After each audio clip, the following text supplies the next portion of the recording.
I turned your 5:35 a.m. alarm off. Set the alarm for 5:45 a.m. Hello, everybody. Welcome. I set an alarm for 5:45 a.m. I think the stream's going here. I want to make sure that I'm a little bit more diligent about my timing. This time I realized the last couple of episodes have been super long, and it's just really hard to tell the time when I'm streaming because it tells me the stream time, but it doesn't tell me the time for the VODs.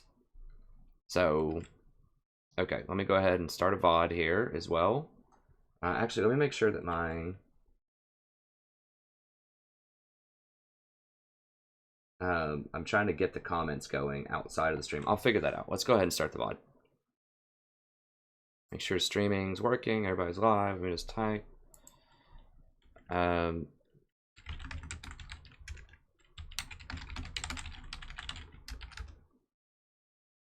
Okay, good. Text is up and running.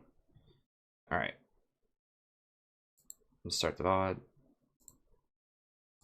Hello everybody, welcome back. Today we're doing another episode of XCom 2 Legendary Ironman campaign. I'm the Strategy Professor, and if you're just joining us for the first time, I am using all of the Long War mods and the camera repositioning mod or whatever, just so that you can adjust your camera a little bit better in the battle, and that's it, nothing else.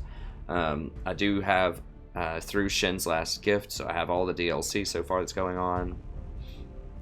I believe this is going to be episode 5. Get back in here. So Ironman Legendary, and I can't exactly remember what we were doing last episode. And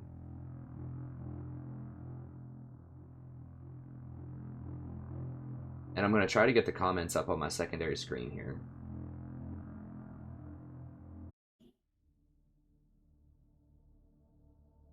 Alright, let's go ahead and get in here. Okay, so we were doing the Advanced Warfare Center. I have an engineer, so I was trying to decide whether I wanted to clear the debris or get the Advanced Warfare. Now, I remember now, I need to be able to buy these specialty things. So clearing the debris will give me 69 supplies, and I currently have 48, so that'd give me 117. 240. Or do I want the Advanced Warfare Center? This is primarily for healing.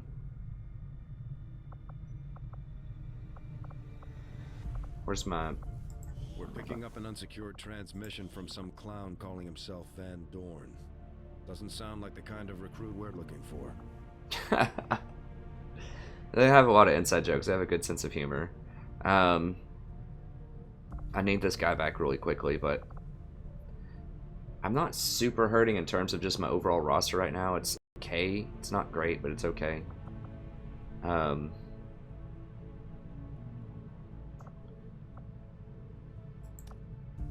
I can't do anything with the space that I clear. That's the deal, because I'm going to have to put power there, and I'm going to have to wait until I clear out this alien machinery, which is going to take light years to do.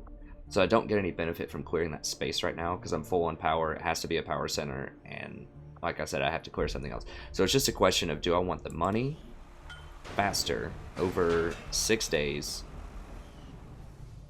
which would let me buy Vulture probably. Let me see here. Where are those new combat tactics? Here we go. It will let me buy Vulture. It will also let me buy squad size if I rank someone a sergeant. Vulture's very good. Now, I haven't gotten a lot of time to loot yet, unfortunately, but it's very, very good. You want that because it starts dropping, I don't remember what the items are, like PCS things. I did get some loot earlier. It starts dropping Illyrium cores, which you need for building ammo, I think. So there's a lot of good things that can drop with Vulture. Especially once you start going on some of these longer missions where we're going to be killing a lot of aliens. That's really good. Obviously, squad size is priority number 1, if I can get that. Okay, so I think we're just going to go ahead and clear just so we get the money, because we really need money right now. Okay, and we really obviously need more engineers, too. Because we're going to need 2 to clear this space, and then ideally someone to operate the Advanced Warfare Center, so we get that extra healing. Now this place also gives us upgrades when we finish that, which is nice when soldiers level up. So it's tough to say. I mean, there's an argument definitely for going Advanced Warfare Center before you go Guerrilla Tactics School. You have to get some research done before you can get this. It's tough. Obviously, you want squad size really quickly, and I want to be able to get the kind of soldiers that I want to get. Like, I need specialists really badly. You have to have a specialist on any hacking mission. You don't have to, but it's highly encouraged to do it. I still think I like magnetic weapons here. I know that some of my subscribers disagreed with me about that, and that's fine. Let me see if I can get to the comments here.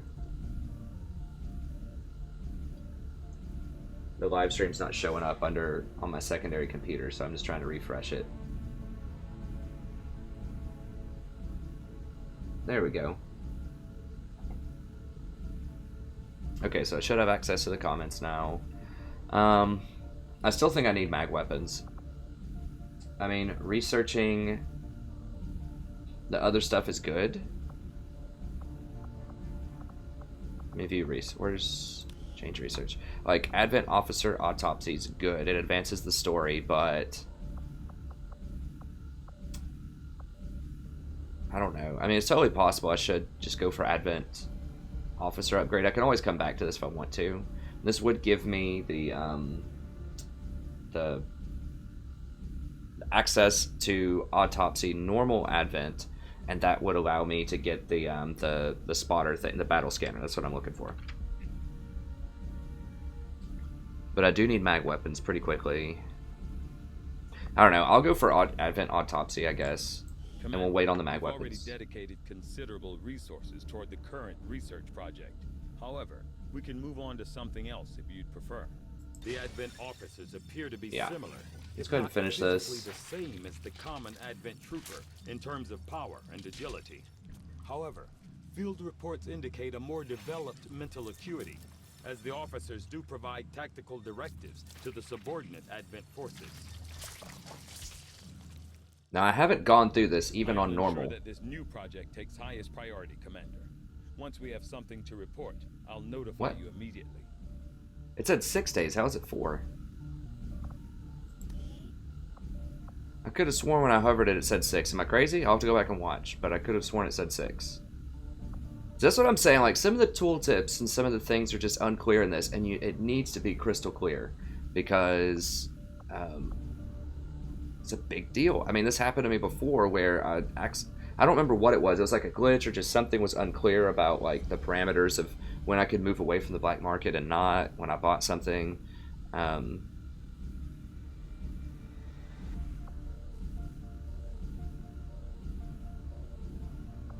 can't do faceless autopsy.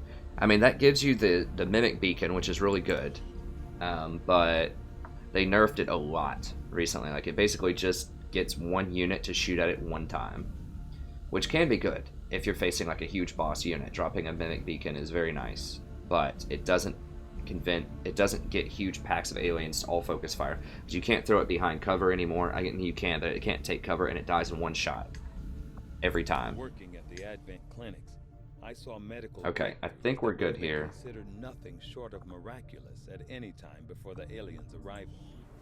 The elderly and infirm so revitalized with a single treatment that they were often brought to tears. It's a powerful, powerful thing the aliens have developed. Perhaps their most insidious creation of all. For my part in it, I remain deeply conflicted. Interesting. Okay. I will listen to some of these things, because like I said, I haven't heard the entire story yet. I have gotten a couple of months in or something in the Legendary campaign when it first came out, and then a glitch kind of turned me off from it.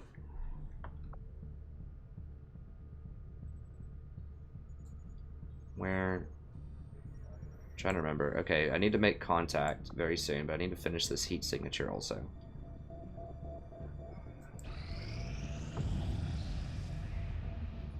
Yes, resistance contacts +1. Very good.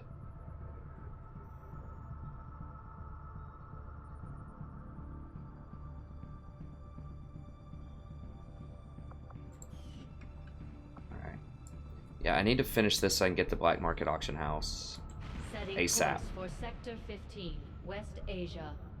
Which is a really cool thing in this game.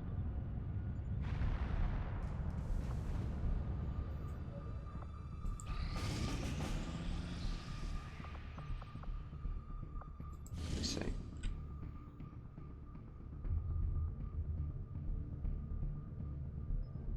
Okay, so I'm protecting a device. Okay, good. So I don't have to hack anything in here. I don't think I've done a protect the device one on this before.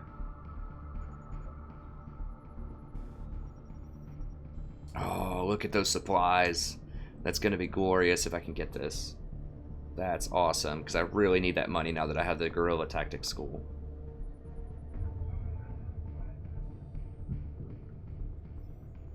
Okay.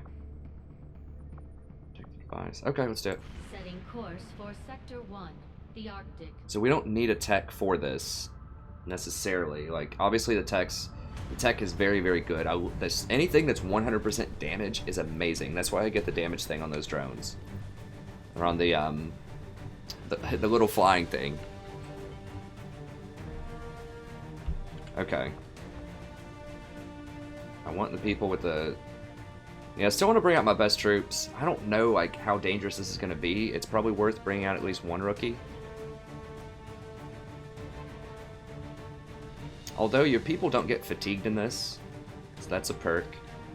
I definitely need to bring out my high-level people because I need to try to get one more level so that I can get squad size +1. I want someone who can carry... Now, I don't know about double sniper. I don't think I want double sniper. Okay, so we can remove her. Make everything available. We'll go with him because he's a higher rank. And I'm not sure, like, I wish it would tell you, like, a certain bar, how much experience you had. There's probably a mod to do that. I know it's immersion breaking or whatever, but from a tactical point, like, come on. I want to know who's going to level up because it's important. Not only just for their specific power, but for those upgrades for the guerrilla tactics school. How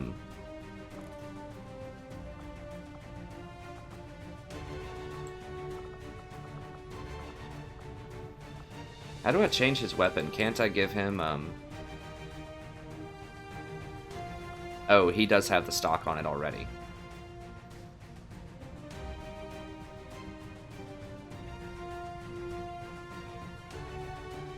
Okay, no, I don't want that. Okay, stock. Okay, so he already has the stock. We're good to go.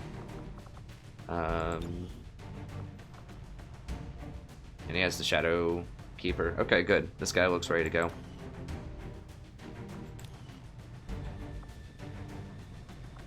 Let's bring in a rookie here. Yeah, it's either another sniper or a rookie, and I think I would probably rather have a rookie going. Because I need another tech person. Good. I'm digging it. And if you're just joining me for the stream, I'm going to do a couple of hours of XCom, and then I'm going to go do Warhammer. Because I need to do some more Warhammer campaign stuff. I would really like to finish at least one of those campaigns before Civ 6 comes out. Give him the gun. How do I... No, not upgrade. I want the loadout. There we go. That's what I'm looking for. Yeah, give him this bolt caster.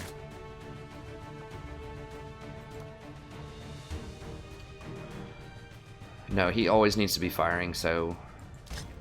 That bolt caster is just so powerful. It's great to put on rookies, too, because it gives them that plus 15 aim, which is huge. We'll keep him with a frag grenade, I suppose. I could make one of those alloy vest things to put on rookies, since they don't really need a grenade because they're always going to be firing this. Like, you have to fire that every turn. It's so powerful. 6 to 8 damage, that's like plasma level weaponry this early on, so, you know. Now, someone needs the ice, though. That's a really powerful weapon. Oh, does she get double ice? Or no, she can just do 1 frag and 1 ice.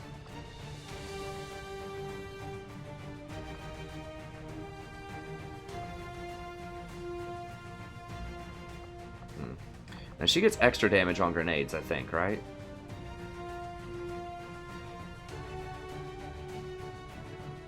Or am I thinking of Long War?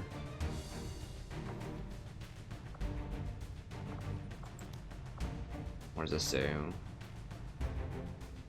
Okay, increase range. Bonus grenade range and radius.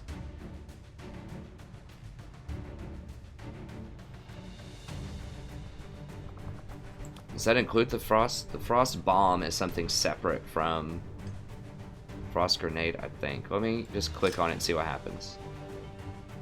Radius is still 2. Damage is 3 to 4.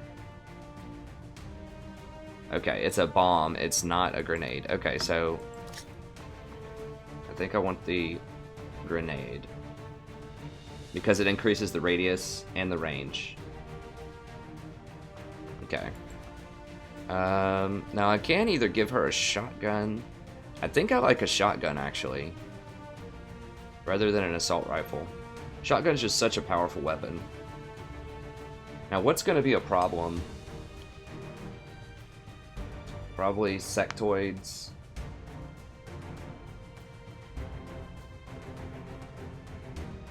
I'm trying to remember if it's this one or Long War. I think it was this one where the shotgun actually like is fairly accurate at decent range.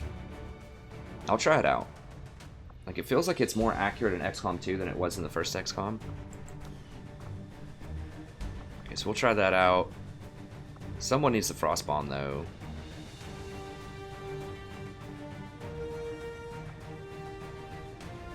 Is it just my bolt caster guy?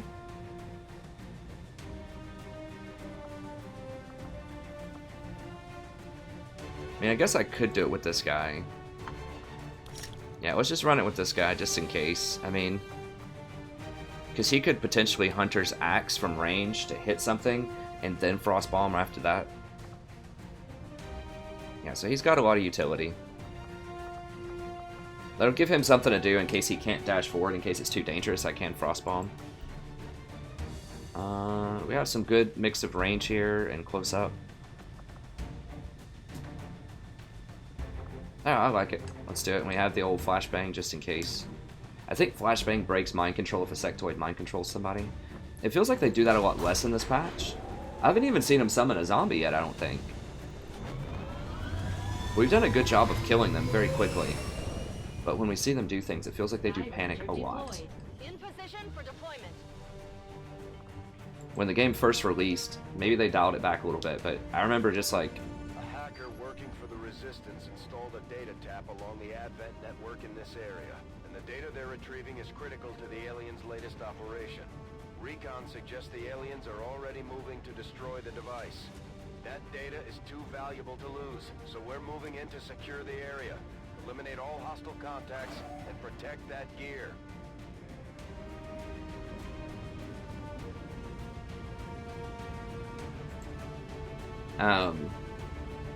Yeah, I feel like when the game first released, that there was a lot more mind controlling going on by sectoids and raising of zombies. We're already moving to destroy the data tap installed nearby. We need to lock down the area and secure the device at all costs. Guess we do get concealment, that's good.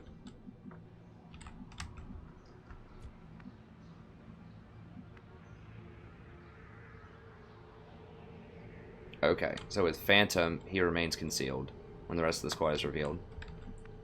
Alright.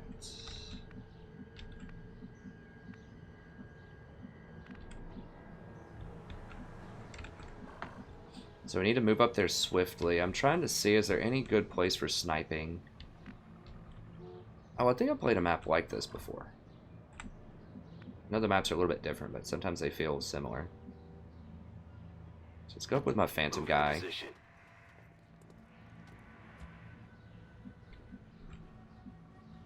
A little bit more. Got some hostiles grouped over here. Okay.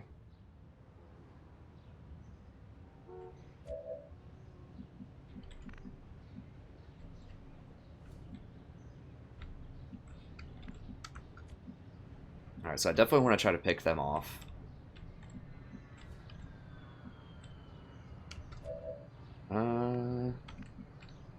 Like this is a pretty good spot.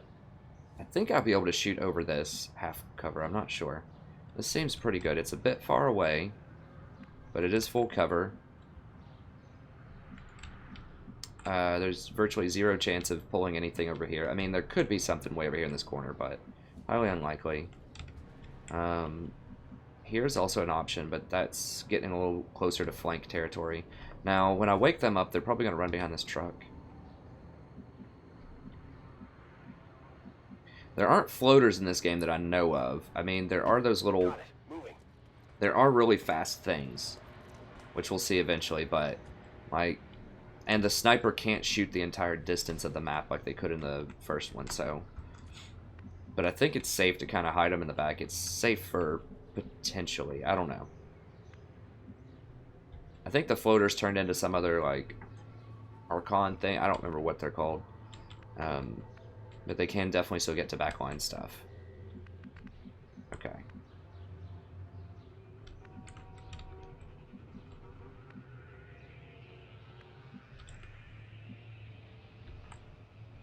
I want to get kind of close, but I don't want to get revealed. Obviously.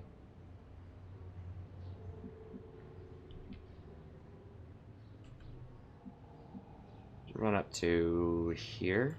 I'm all over it. Because you need to be quick, because usually they start shooting at that thing, like, on the first turn. Like, they'll have some units over here, and they'll take one shot at it every turn. You have to kind of move up. Now, just in case we get revealed, I'm going to have this person overwatch. Roger. I've got my eyes on. Huh. Okay. Interesting. Oh, they didn't take a shot on it either. I want to hunt them down. Like, you don't want to move forward and get flanked. That's the worst thing, just about, that could happen to you. So let's have her move up to here. Heading out.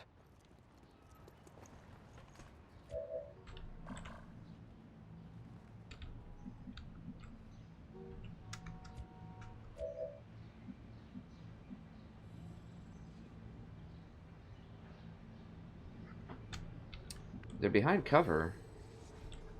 What the heck? This seems kind of sleazy. Like, why are they taking cover when I haven't been revealed yet? Huh. Suspicious. Suspicious. Well, if they're not taking a shot on this yet, I guess we're fine to just mosey on over here. Closing on target position now.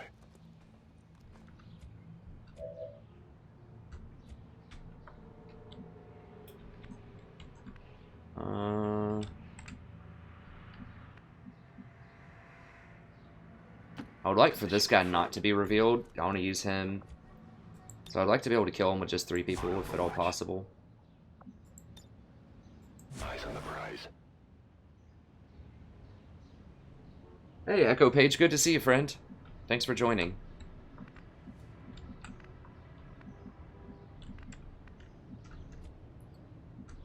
Let's see here. Yeah, I think I was going to Overwatch here. If you have any suggestions, just let me know. I'm very open to suggestions. Like I said, I haven't actually beaten this before on normal. I did beat the original one on Ironman Impossible, XCom 1, and I have played some on XCom 2. But if you have suggestions in terms of techs or just warnings about things that could be coming down the line that could surprise me, just feel free to let me know in the comments. I had, was it Ale? No, it was Celeste. Celeste the other night gave me a lot of tips about techs that I should consider. Got it covered. Like, for instance, I didn't realize that the Tier 1 armor upgrade gives you an extra item slot as well. That used to be a thing that you learned in the Foundry, in the original one. And it was a really late tech to get that extra slot. The armors might have given it too, I don't remember. Okay, this is much better. Now, what kind of sniper shot do we have? We have a 69% shot on this guy.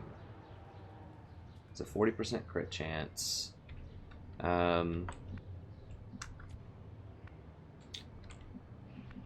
He Can't shoot him yet. This guy could potentially get over here and get a nice shot. Getting a bit closer with the shotgun will be fine. Now I think I probably need to go ahead and pull him. The reason is, if they run back over here, they might get closer. Like, the closer they get to this building, the closer they're going to be to mobs, I think. And obviously you want to pull solo.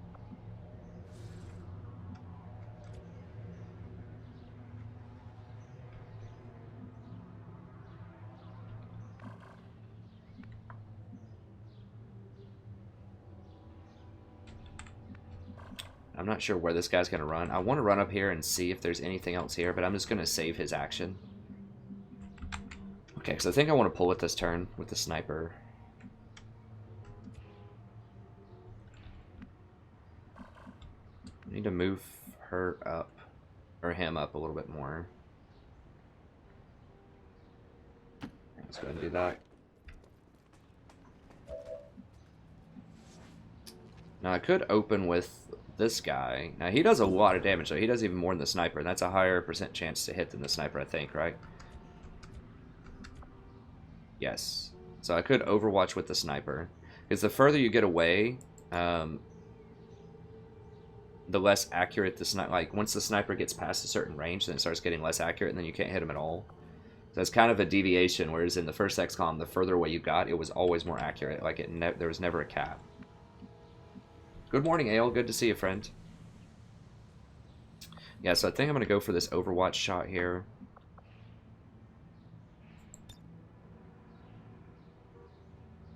Roger, I've got my eyes on. Not sure if I want to go for this Overwatch shot or not. It's a little on the risky side, because if I miss... I don't have another action, though. I mean, I could throw a grenade, but I really don't want to use a grenade on these two. I think I'm going to just Overwatch. And then I'm going to pull him with this guy and just try to kill the general. The other guy will probably run. I'm not going to Overwatch with my... I want to call him the scout. With whatever, my sword guy that stays concealed. I don't want to Overwatch with him. Yeah, we want this one. Yeah, I don't know how you get these new weapons. I think maybe it's from Shin's last gift. I don't know. But they're very, very good early on. Got him. Okay, oh, we got a promotion off one kill. That's good. Now he's going to run for the truck, probably. Missed him.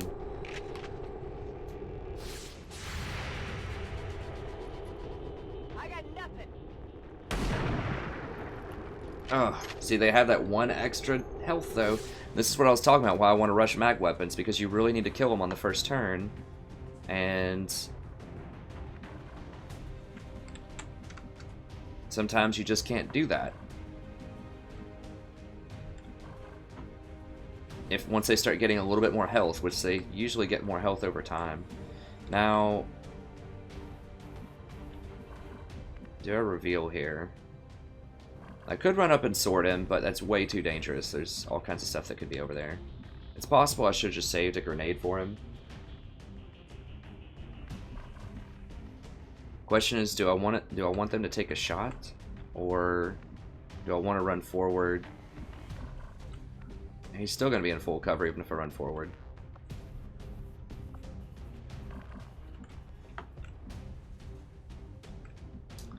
I don't like half cover. This person could get killed. I don't have a grenade with this guy.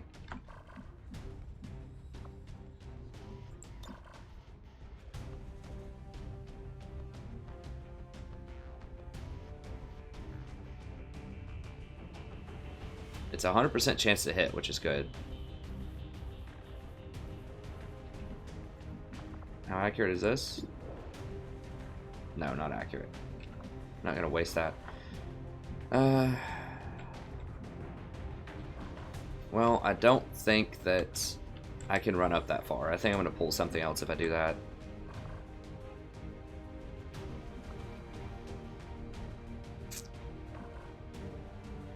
Now I hit him even with the shotgun. I think that was the shotgun shot, and it only did 4 damage, so it does 4 to 6. That was very unlucky. Only a 33% chance. No, I don't think so. I think I'm just going to have to overwatch. I would rather save this conceal, even though he's going to take a shot on a half-covered person here. Like, taking the shot's not going to work. I would have to run up here and sword him, and that would kill him. It would reveal me, though, and I could potentially pull another pod. I mean, maybe if I go this way, there's a less likely chance it'll reveal. That's a lot of tiles forward, though. 6 tiles forward. That means it's going to reveal, like, up to here, probably. There's probably at least 3 mobs on this map. We know there's most likely not going to be any over here. There's probably not going to be any over here. There's going to be at least 1 in this proximity. Like, they might be on the roof. They might be, like... I think this alley is a decent place where they could be, though. There's windows here. They haven't shot at this yet, so that means that they're probably not here. Or they would see it and shoot at it. Totally possible they could all just be over here. Does this have walls? That has windows also, so if they were here, they would shoot it. Now, because they ran in here looking for it, means they're probably not, like, in here. Just trying to reason it out, if it's safe enough for me to run here to slash that guy. Like, the worst thing that could happen is I pull a mob of 3 people, and 3 people get flank shots on him, and he's dead. Whereas right now, the worst thing that can happen probably is they take a half-cover shot on me. Not likely to kill me, but it could injure me if it hits me. I think I just have to cut my losses here. I just can't risk awakening a new pod. Yeah, he's going to run also. He might still get a shot. Yeah, he's still going to get a shot. Okay, we missed. We're going to have to get away from that truck, though.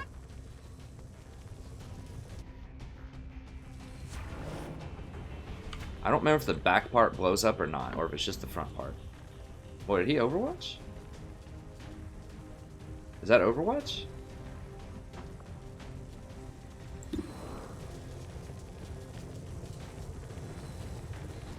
It looks like an Overwatch symbol, but how did he do that? Is the real question. Because he moved, he shot, and he Overwatched. Do they all have ready for anything now? Or whatever that perk is that does that? I think that's an Overwatch. I'm getting a lot of text. I mean, this is just like the 2nd month. Alright, well, I think I have the stock here, so it should be guaranteed 1 damage, even if I miss him. So we'll go for it.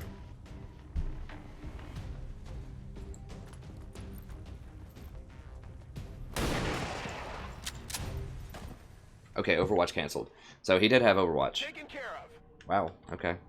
I wonder if they all have that, or if he was something special. I don't know. So I need to get away from this truck. It's going to blow up. It could be interesting to try to secure this roof to be able to snipe down on this stuff, but I think I probably just need to move forward a little bit.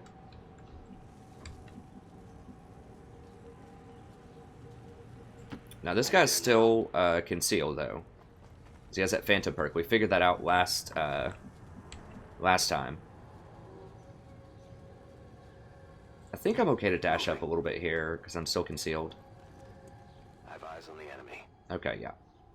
So they are on the roof. So, I mean, that explains why they're not shooting at it. I mean, usually they start shooting immediately, and they definitely spawn in the area of the of this thing. So one of the only reasons why they wouldn't already be shooting at it is they're on the roof. So what was that? I think that was a sectoid plus 2 normal guys. Yeah, and this guy just has 4. So I guess that other guy... Do they just spawn with random, like... random perks and bonuses? I don't know. I mean, I'm using the Long War mods, so maybe that makes it harder. Where they just get random stuff, like, ready for anything. Okay, let's just go over here and... Moving to designated coordinates. reload. Now, the thing only has 1 ammo, so that's... You know, that's definitely a drawback, but it's still really good, I think. So if I would have run right here to attack that guy, it's debatable whether I would have pulled their vision or not. There's a high chance I could have, though. Because if I pulled it right here, then there's a decent chance I would pull it right here. Let me just see. I think I could see.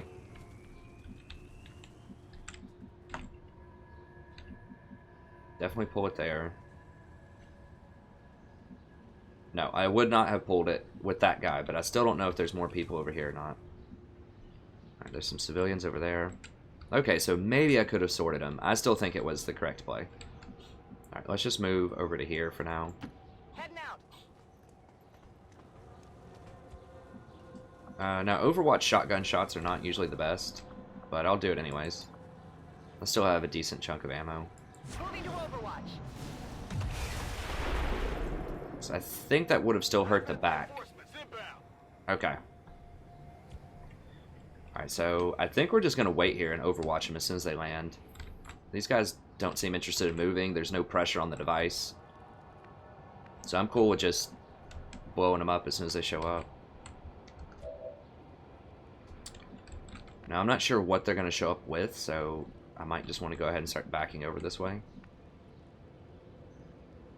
I don't know. I kind of like keeping an eye on this guy. I think it depends on what they drop in with. If they drop in with something crazy, that could be a problem. I should probably back over here just to be safe. Now where? Okay, it's right. Where'd they drop that flare? Is it like right here, I think? Can't click on it and see. I'm pretty sure they dropped it like right here, from what I remember, so I could overwatch. You can't reload and shoot the sniper rifle on the same turn. You can reload and shoot other things, but not the sniper rifle. Alright, so let's do, they shouldn't show up, like, next turn, I don't think. So I'm going to go ahead and get a reload in here. It's a little dangerous because they could run down here and flank me, but I think this is fine. I do have Shadow Fall if I have to use that also. So let's just reload and then just think, like, what are the best positions to deal with this. Obviously right here is a really good place when they show up. I think over here is a really good place. I want to be close with the shotgun to right where they drop in. Go, go, go. Now I guess I could have gone right there and just overwatched because they're not going to shoot the first turn they come in, I think.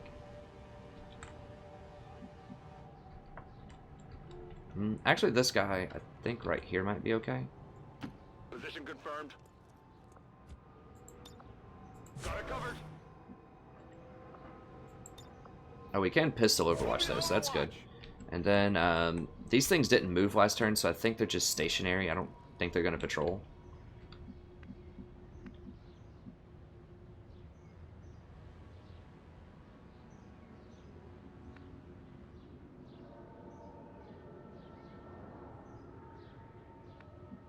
Let's go here first, just in case I wake something up, then I can reposition better. I don't think I'm going to wake anything up. No. Go over here. It's cool to have the concealment, and I want to keep it, but... Oh, dang, they are coming in this turn. Wow. I thought they took at least a couple of turns. Dang it. So I don't have as much of an Overwatch trap as I wanted. I'll still get a couple of shots, but... And we have them surrounded with shotguns. Advent troops here. Yeah, so I should have just moved a single one with my other guy, so that I could take a shotgun shot.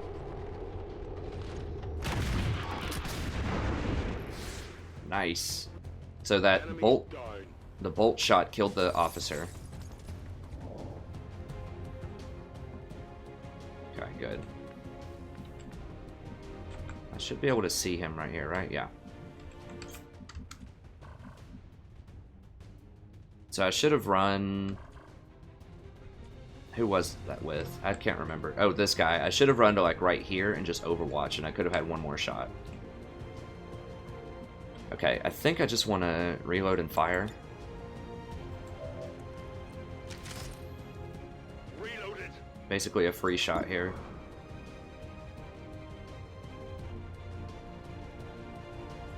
Might as well take it. I don't have any other good actions with this guy.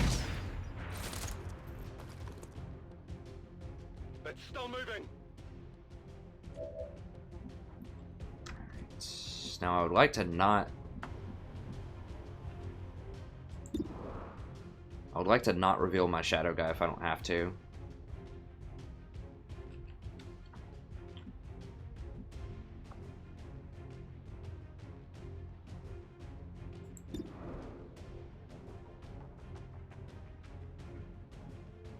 Now I could move with this guy over to here and potentially shadow fall and kill that guy. It's a 100% chance to hit.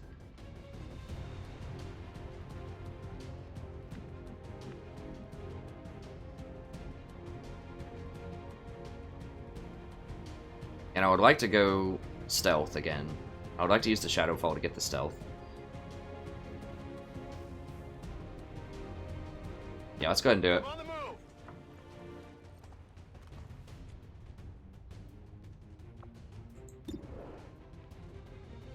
Yes, the 100% guy. And I want to go into concealment.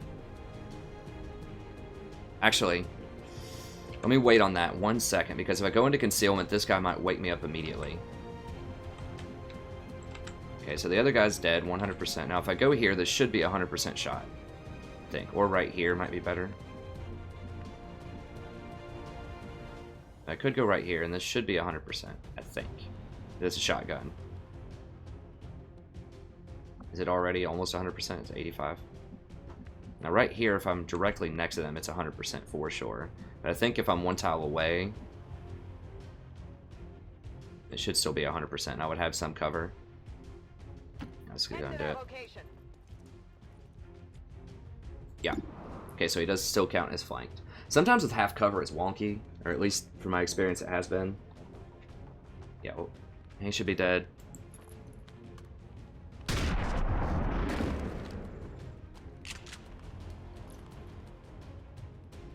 Enemies down. Alright, and we're gonna shadow fall this guy just so that we know it's a kill and so we know we get that concealment.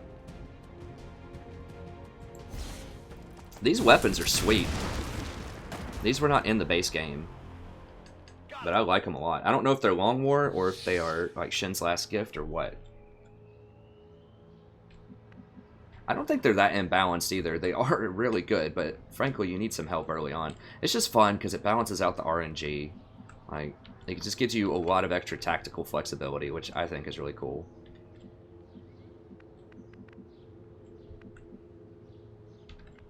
Alright, so I don't want to reveal new territory, but I've already looked at all this stuff before. I just want to see if there's any extra, just get some more intel on their scouts and just see what they're doing. If there's any other units that are running around. Now, they still aren't shooting on this thing yet. Alright. So now we have 2 concealed people. Now, the concealed sniper is not necessarily the greatest thing in the world, because you don't want to scout with him that much, but it does give you... it could give you free headshots to start off fights, which is nice. So, I think I might want to... I can't get close to this because it's going to reveal me, and I can't hack this because I don't have a tech, which is kind of sad. Techs are my favorite new addition to this game, if I haven't made that clear. I think it's just a really cool mini-game that's added in. Lots of tactical uses. Covering now. Alright. And if you're just joining me just for the XCom, if you haven't watched anything else, I will post up the whole series on XCom as soon as I get 8 episodes in. I just want to make sure that I have some nice quality content. I don't want to get close to it. It might blow up again. It's still flaming. I don't think it will, but... I don't want to reveal anything else either. Let's just run over here, because I know that's safe. Like, if I run right here, there's a chance I could reveal something in that building. It's unlikely, but since I've already moved people, I don't really want to do that.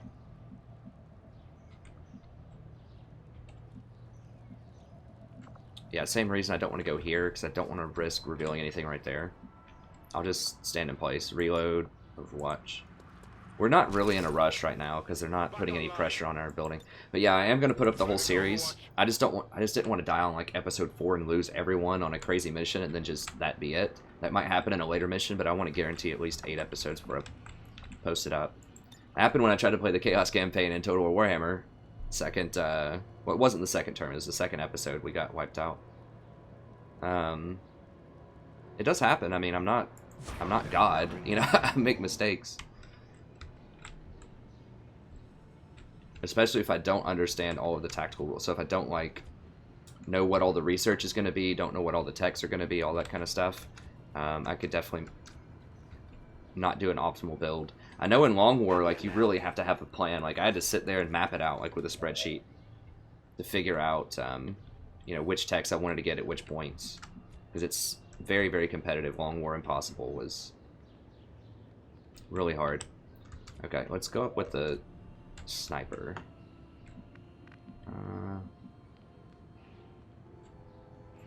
Orders confirmed. On the move.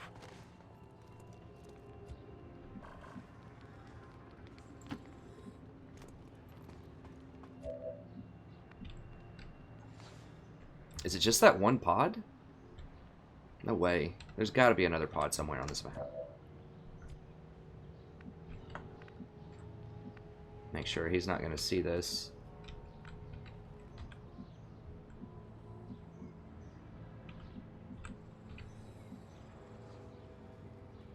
Okay, he can't see it.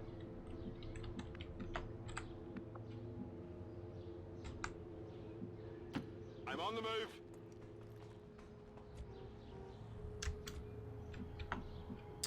I need to reload. Just go right here and reload. Okay.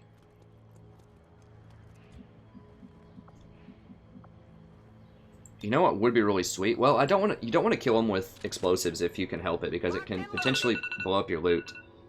Oh dang, that's already going to be time for the episode. I'm still obviously going to keep streaming, but after this mission, that's going to be it for the episode. The missions just take a long time sometimes. If you're playing on Legendary, Iron Man. Like, you might wonder, why do I take so long on these turns? If you screw up, that's it. Campaign over, done.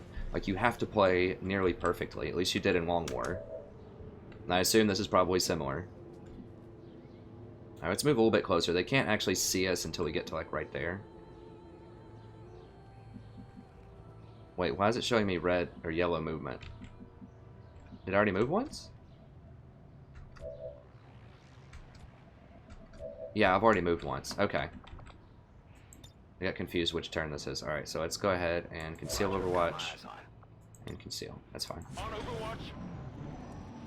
Okay, now they're running down. I might actually trigger them here. Yep. So not awesome, but...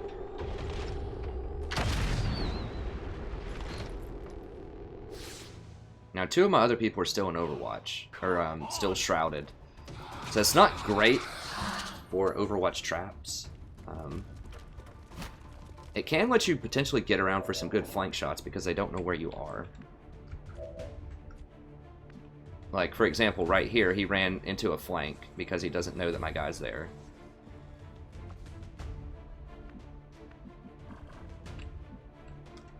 And they don't know that this guy's here either. So he ran into a flank.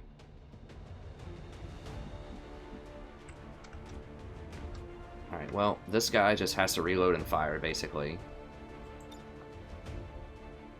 Well, not necessarily. I could run up and grenade.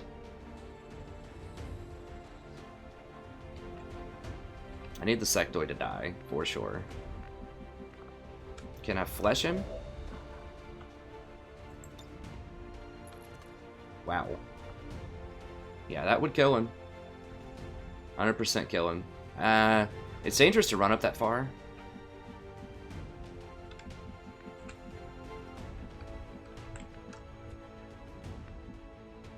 But I can also throw a flashbang at this guy if I need to. Hit them all. Now, I don't want to hit the sectoid with it because that'll make him fire his plasma pistol instead of do something psych. And I would rather him do psych stuff. Okay, but I can hit both of those if I need to.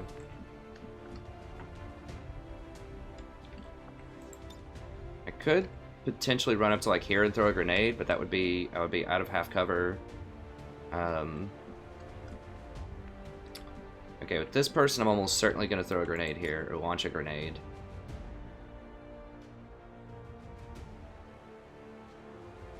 So I'm just not going to be able to get close enough with the shotgun. So I could run up to here, launch a grenade. It looks like I would be able to blow up the person, hit this person, and maybe blow the cover. It's going to put me in half cover, which is not great. She does have 5 health, though, so it's going to be hard to kill her in one turn. I'm pretty sure I can kill this guy in one turn.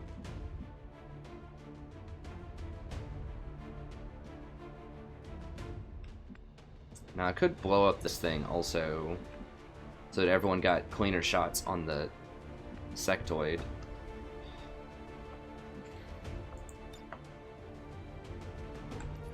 Can I blow up? I can't blow up both of them. I can blow up both of them, potentially. Now, if I blow up this truck, it might just explode on impact. Maybe not.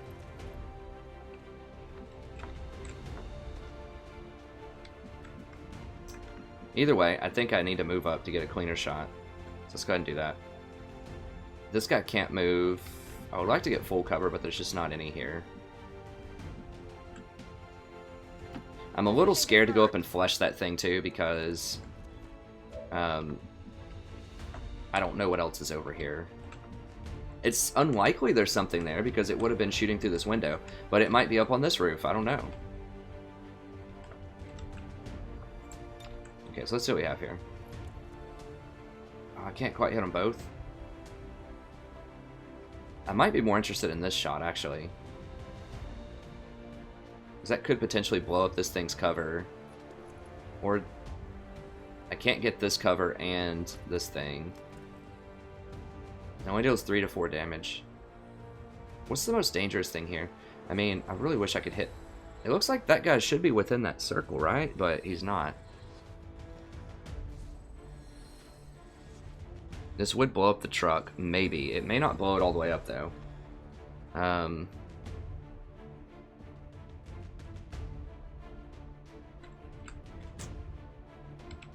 There's no good... Yeah, it has to be a grenade. I think blowing up this and potentially blowing up the sectoid's cover is a good way to go.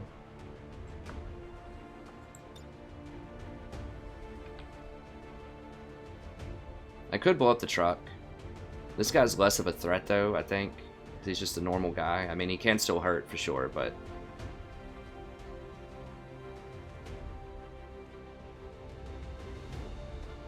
Alright, let's go for that. If it blows the sectoid's cover, that'll give me a lot more options to kill the sectoid without having to run up there and flash it. Okay, good. Although, that just got rid of my high cover if I wanted to go up there and flash it, so I didn't really think that through.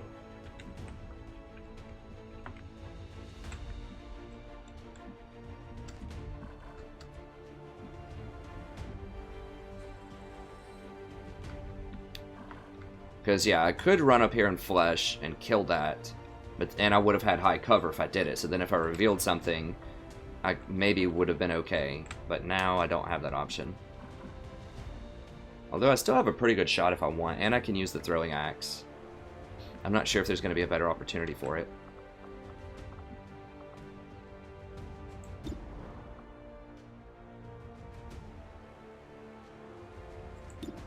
Use the throwing axe, 100% kill this thing. Or not 100%, but 91% kill this thing. Let me see what we have here. So this... Okay, I need to... I could grenade, but I'm not going to have good cover. Like, I could run to right here and grenade, actually. That would be a guaranteed kill on this. Let me start off with the sniper here. I think I have to snipe this, because that's the only clean shot I'm going to... Like, my only clean shot on this guy that I'm going to get safely, so... Let's just fire on him and see what happens. It's a decent shot. Okay, we got him. No longer a threat. Okay, good. He got a promotion. I think that's going to put... Okay. I think that's going to put him in,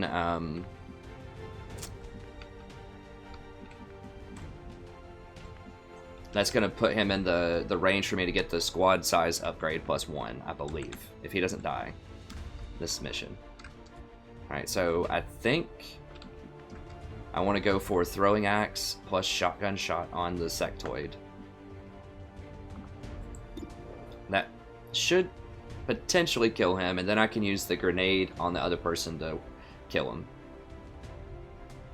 Now, it's not good to blow up things. Remember, you don't get corpses for it, but it's just a standard warrior corpse, and it's just better if you can have things never fire on you. That's obviously what you want to do. Sometimes you just have to give up some materials just to ensure the safety of your people. Let's just go ahead and throw an axe him.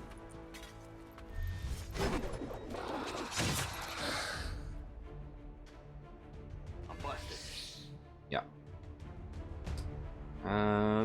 Now, do I take a 70% chance shot? I don't have any other way other than flesh, and I really don't want to run forward to do that. Could frostbomb him. Frostbomb's 100%.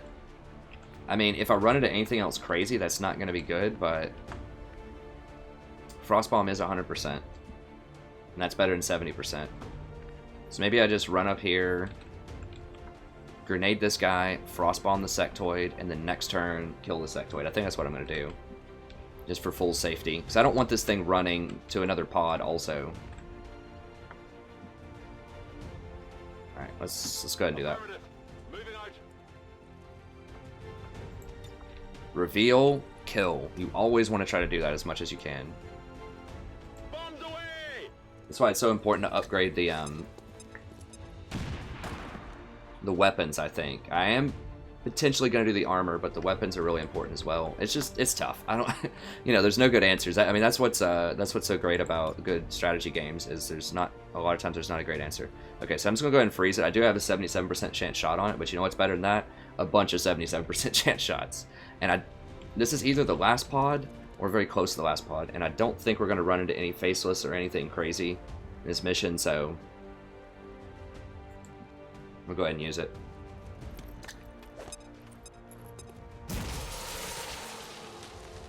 I just don't want to risk him running away to another pod.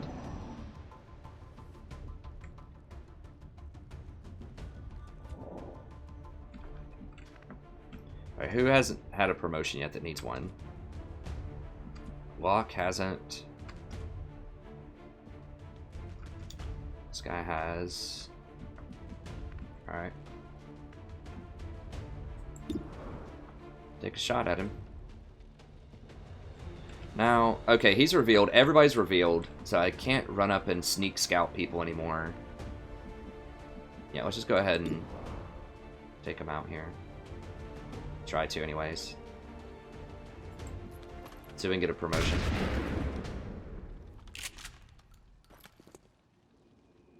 Target eliminated. No promotion, unfortunately. No loot either. Come on, where's the loot? It's a second mob. Is it... Did that guy have the loot? I don't know.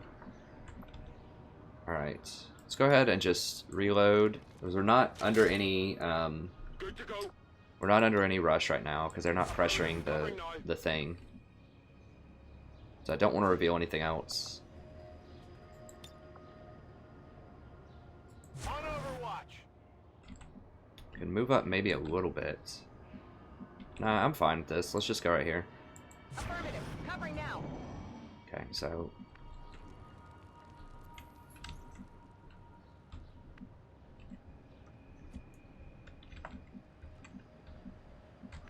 Where could they be? They're most likely probably over here somewhere, if I had to guess. They could be over here.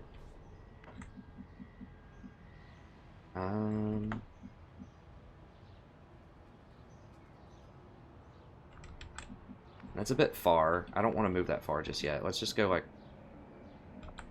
I don't know. It's tough to say. That's a bit far. Just move up to like right here. Confirmed.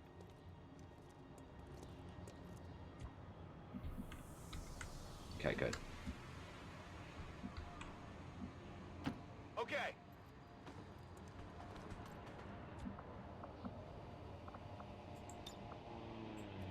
So I want to try to take the left side of this building first. We're green to go. Confirmed. And once you get the building, shotguns are much better. Obviously, if there's a lot of buildings and places where you can block line of sight, so you can get up and flank them. Heading there now.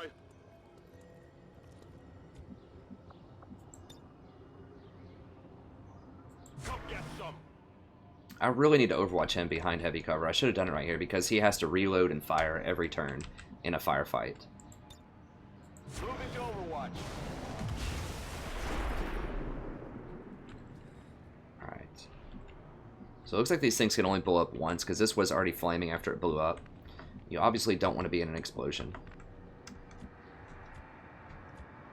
Alright, so let's move this guy up first because he needs to be in full cover. Confirmed. One, because he's a rookie and can die very easily, but two, like I said, he has to reload and fire every turn. I'm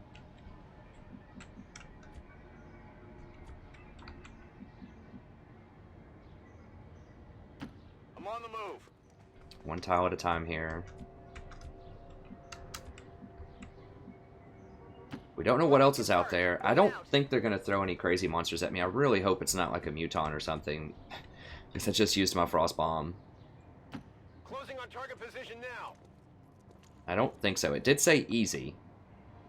I'm not sure what easy means exactly. If that's just how many camps there are, or if that also includes the type of camps there are. I think it's probably both. Got it covered.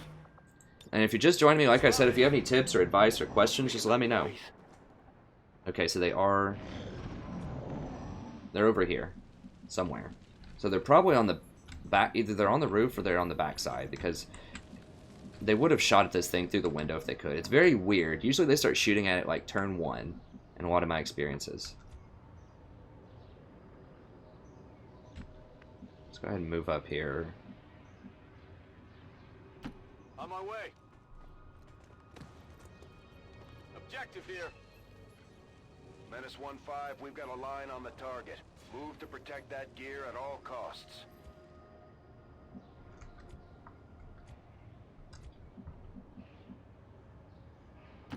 I'm on the move. I'm not sure if they can reveal and shoot on the same turn. I don't think so. Scanning. Scanning. Affirmative, covering now. Got it covered. There's something out there. I don't think they can. Now... Okay, now they're shooting at it, and that is a sectoid shot, I believe. Okay, so we know they're over here now. That's good. They can hit it all they want. I don't think you get any extra bonus if it has more health. You just need to save it before it dies. It would be awesome if I could get on this roof and like sneak around and shoot them. I'm not sure how far their line of sight is. I wish I had someone that was still concealed.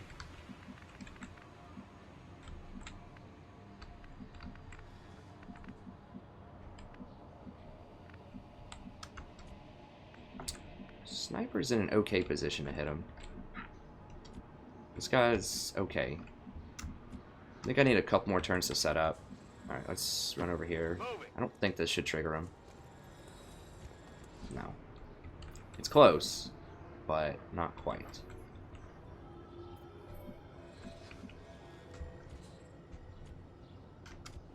Okay, so they do have another sectoid, so... I don't know, maybe I should have taken that shot on that sectoid, but the problem is if I missed, then he would have run all the way over here and like potentially had a 2 sectoid pod that I had to deal with, which would have been a problem. Okay, so if he's not revealed, that means he's not going to be revealed, or she's not going to be revealed running over here, I don't think. Moving out. Because I think there's just 1 pod left. Actually, right here's pretty decent. That could reveal, though. I'm just going to Overwatch. Moving to Overwatch. Actually, if they are over here... Now, this is going to block my view a little bit, but if they're the last pod on the map, I could potentially run over here and get, like, snipe shots on them.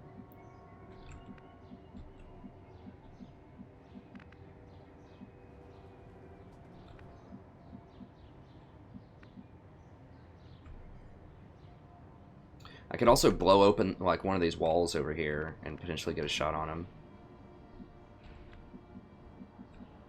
Now, this is going to obstruct my vision, so is this. So I need to get, like... Because they're going to take these walls for cover, probably. Maybe right here is fine. I don't know how much this is going to obscure my vision, this right here. Could be a problem. Let's go right here. Moving to designated position. And then if I blow those walls, that should be good for sniping. Alright. Overwatch. Okay. So they did come out, so it's good that I overwatched here. Boom. Nice. I love that gun. That's like my favorite gun in the game right now.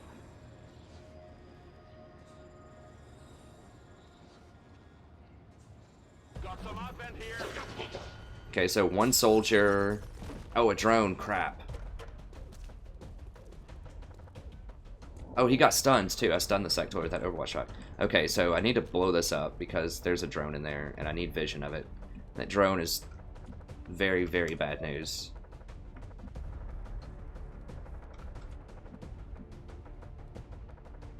So I don't have to worry about the sectoid this turn. I just want that drone dead. I want vision of him.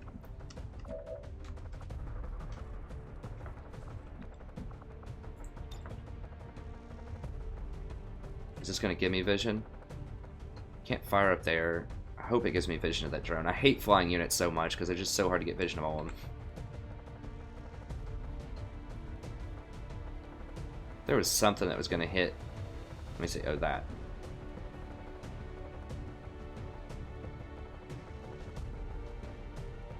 I want all of these walls.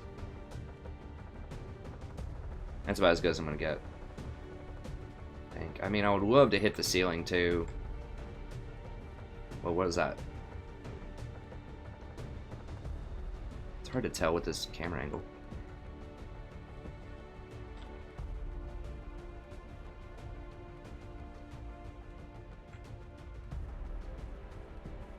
It's looking. I would love to blow up that ceiling, like I said, but I don't think it's gonna happen. I'm just worried this may not reveal the drone.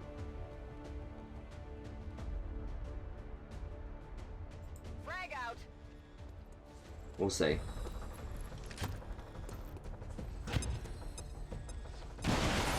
Okay, good. I think we can see it.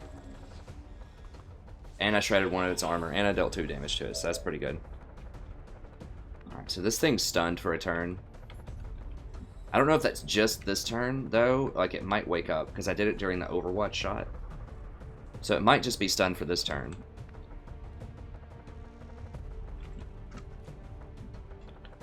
Are our other options? Drone's the most important thing to kill right now. Sectoid's pretty important. Oh, it's only a 53% chance to hit that thing. Okay, let me go ahead and reload, because I'm just going to reload and fire anyways. Ready to engage.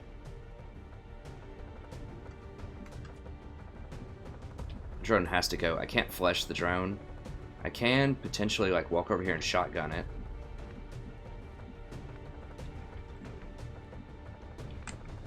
I really wish I had a techie to help me deal with that drone. I think he's just stunned for 1 turn. It seems like it'd be overpowered if he was stunned for multiple turns. 2%.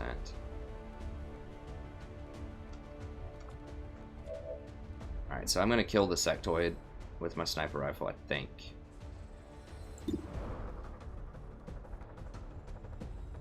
Flashbang doesn't work on the drone. I've tried that in past videos also. So that's just similar to normal XCom.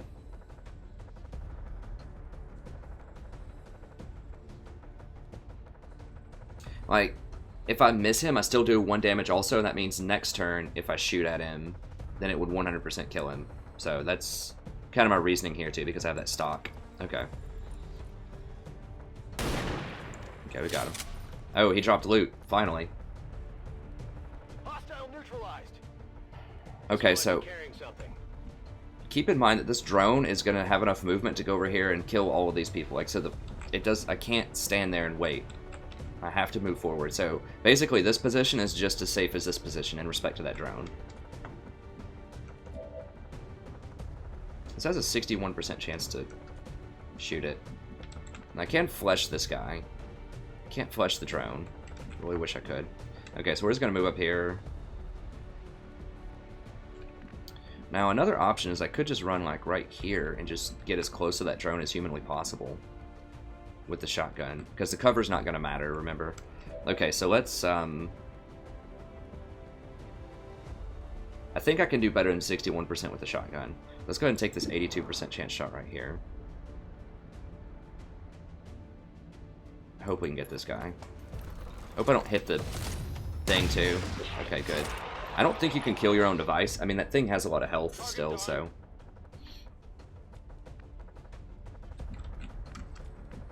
Alright. Well, like I said, it's basically no cover. I mean, cover basically doesn't matter at this point because of that drone, like just how much movement it has. So I might as well just get right here. I mean, cover could matter if I reveal another like pod, which is a risk. I think this is probably the last pod, but can't. There's no way I can flesh it. Oh, I can flesh it. I didn't realize that was an option. Okay, so I go for an 81% flesh.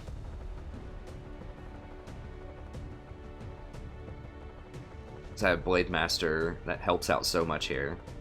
Now you do reduce damage, I think, to robotic things, but yeah, let's flesh it from this way. It's super risky if I reveal another pod, but I think 81% is probably going to be the best I can get. Now I wonder if I can walk up to here, take a look, and then go flesh.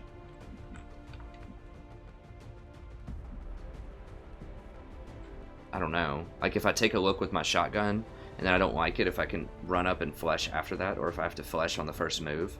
I guess now's a good time to figure that mechanic out, because I think the shotgun might be similar chance if I get this close. Let's just go take a look and see, and I can figure this mechanic out. Because I'm kind of figuring it out as I go along. Okay, 83% chance.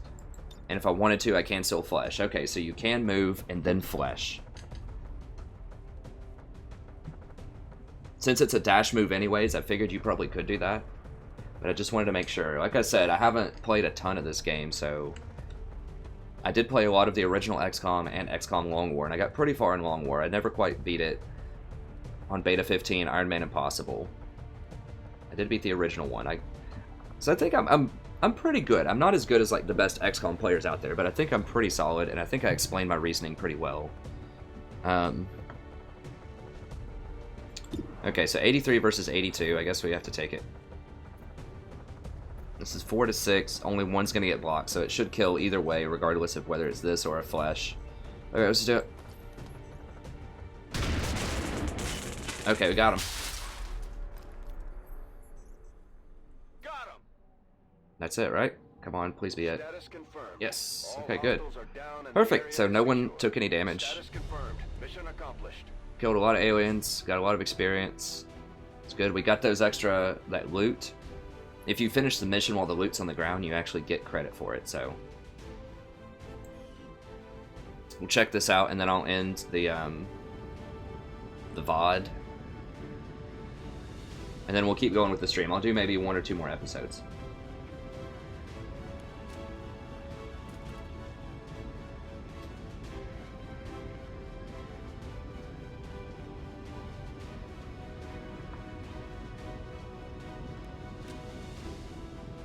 Yeah, I would really like one of those data pads right now for extra intel. Would be amazing. I got a lot of those in the past, but I haven't had any of those yet.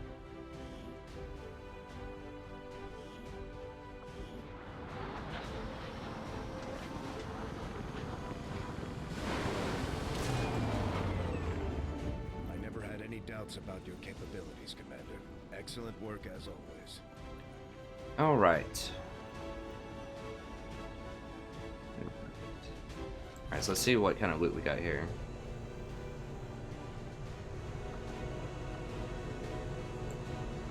Oh, we just got 1 Illyrium core? Come on. Give me some. I mean, I guess that's good, but come on. Give me some more stuff. Guess I can't be too picky. How does this drone wreck not give me any alloys? Like in the past game, it gave you alloys. You got like weapon fragments and just all kinds of stuff you could collect. I don't know. I mean, I do like the first XCOM Long War. Really good. This is still fun though. You have done an They're just kind of different. They're fun in different ways. leading the resistance, Commander. I do like the dark events, and I do like the black market. Like, there's a lot of things that I do like about this game. Okay, so that's going to be it for this, just the VOD. I'm still going to keep streaming, so hang tight. But I'm just going to end the VOD here for people that just want to watch the VODs on the channel. I haven't released them yet. I'm waiting until I get 8 episodes in. I think this is the 5th episode. But then once I make sure that I have 8 solid episodes... Worked in close quarters like the Avenger. Before the war, we might have had time for training, but now they're going to have to pick things up on the fly. But yeah, once I get 8 episodes, then I'll release the full series on the channel. So you can always come back and watch that if you want, or you can come and watch these streams. Okay. So I have to exit out here. So thank you very much for watching. This is just the end of the VOD. The stream's going to keep going. I hope you enjoyed it. If you did, be sure to check out the rest of the episodes. We also have a lot of Total War Warhammer content and a lot of League of Legends if you want to try to see me get to Diamond by playing support every game. And the Total War Warhammer, every campaign, Legendary, not Chaos yet. We will do Chaos eventually, but I'm trying to run 5 campaigns at the same time right now, so it takes a bit of time, and also do multiplayer for Total War Warhammer as well. So do check out all the content. There's a ton of stuff on the channel. It should keep you busy for a very long time. I have about 500 videos. I've only been around for about 3 or 4 months, so I'm still pretty small and growing, but I think I give some pretty good quality content, especially if you like, well, drop frames 42%. Anyways, that's going to be it for the VOD. I'll worry about the stream here in a second. Thank you very much. Stay tuned for the next episode. How is the stream health? It says it's good, but it also said that I'm dropping like 42% frames. I don't know what that means. That sounds really bad. How is the stream? Is the stream okay? Just typing it up real quick. Does it look fine for everybody? Just let me know if it gets like really choppy or laggy or something. Because this is saying, like, I'm looking at my OBS right now, and it's saying that, you know, I'm dropping 42% of the frames, and that sounds really bad, but at the same time, it says my stream health is good.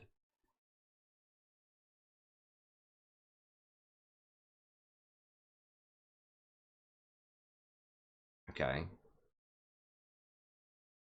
Yeah, I'm not really sure. It says that some of it's bad. If the stream is bad, then just go check out the VODs after it's done, and those should always be high quality because they're downloaded to my hardware. But anyways, we'll carry on, and then I'll investigate the stream stuff later. It says it's healthy now, although it did say it was dropping like 40-something%.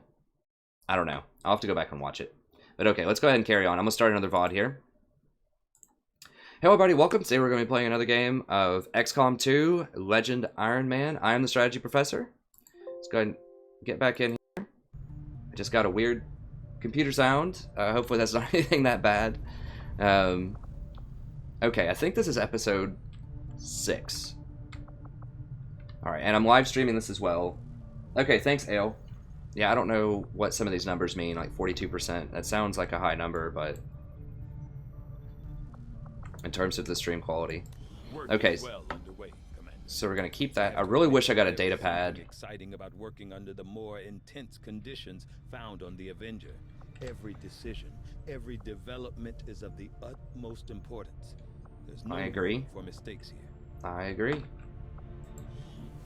Okay, so let's go ahead and look at our soldiers that we just got recruited from the last mission. Sharpshooter.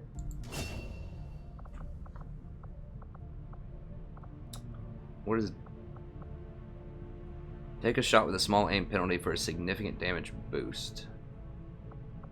For lightning hands, free shot with your pistol. We have that ball or pistol too, I think. Let me.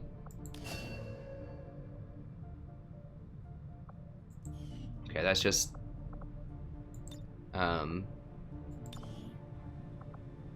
That's just some, like, whatever the Resistance Warriors pack or whatever that I bought. I didn't really, like, care about it.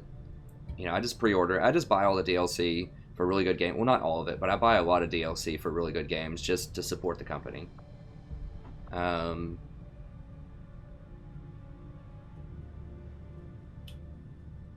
So it'd be 2 to 3 damage. It has a little bit of extra critical hit. And it has Shadowfall. I think Lightning Hands is what you get here, if I remember correctly. That extra free shot's really nice. Because if they're in normal range, you can take a pistol shot and take a sniper shot. This, you get an aim penalty, which is not awesome. You do get a, I don't know what a significant damage boost means though. I think in the past, it's just like 1 extra damage or maybe 2 extra damage. But I think having that extra shot with Lightning Hands is just so helpful. Because that could potentially be, you know, 2 or 3 more damage. And you can split it up between different different targets. I think, and you can potentially get 2 crits out of it. I think I'm going to do Lightning Hands.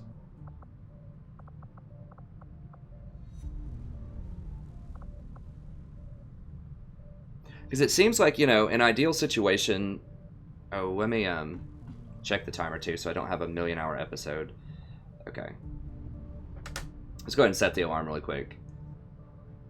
Set the alarm for 7:05 a.m. Okay. Okay, it's on. Alright, Siri can help me out with that. Alright, I think, yeah, I think it's just Lightning Hands. Deadeye is good, and ideally you are shooting from a very far distance, but realistically, a lot of times people come into range where you can shoot your pistol also. Yeah, I think I'm just going to go with Lightning Hands, even though it seems a little counterintuitive.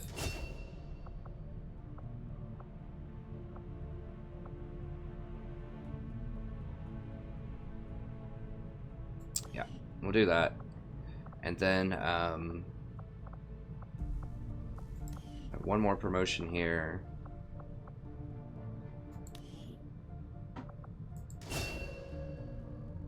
Specialist. Okay, sweet. That's exactly what I needed. And we get hack. Okay, good.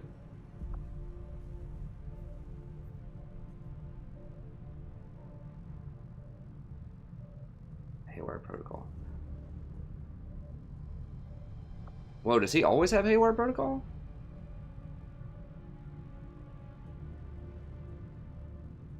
Or is that just a random perk that he got?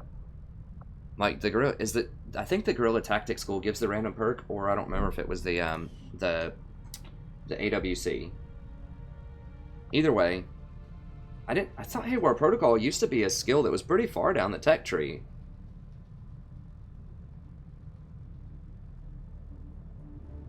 Yeah, I think it used to be pretty far down the tech tree, if I remember correctly. So is it standard? Let me see. So this has hack, haywire, and aid at level 1.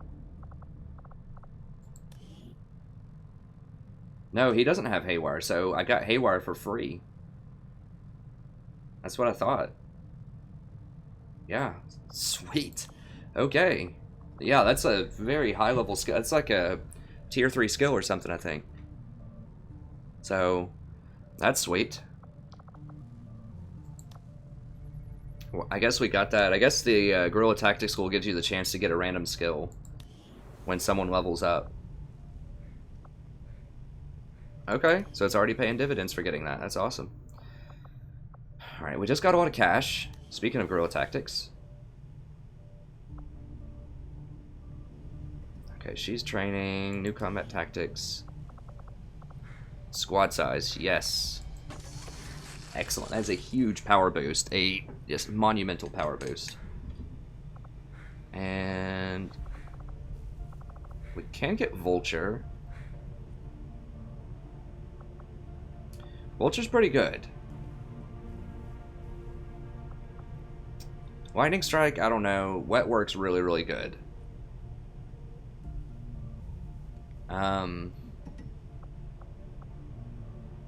Thinking Vulture. What else do I need money for right now? I don't think I need a lot of other money.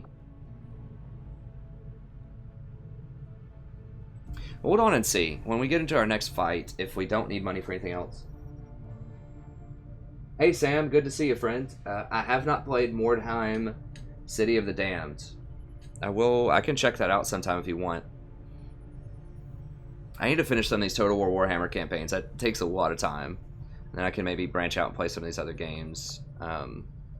Okay, so we'll hold off on Vulture. We'll just see if we need money from anything else first. And we'll go ahead and scan and just see what we get here. Now that we've finally got this place up and running, we should be able to access some of these dormant alien systems. Let's see if you two can play nice.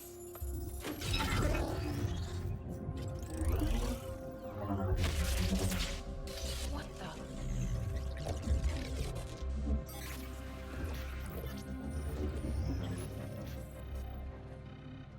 Shen, getting some kind of interference up here. Seems to be hitting us across the board. Working on it. Something triggered your remote uplink. But how is that possible? No one knows these systems. Shen, power readings just spiked. What the hell is going on down there?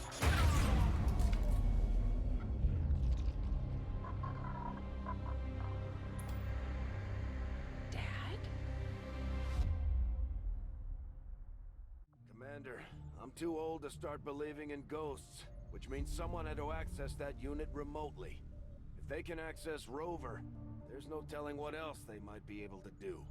I strongly suggest we make investigating that signal our top priority. Oh, okay, so this is obviously Shen's last gift DLC. I have no idea, like, what the deal is. I think you have to do some of that to get the new robot units.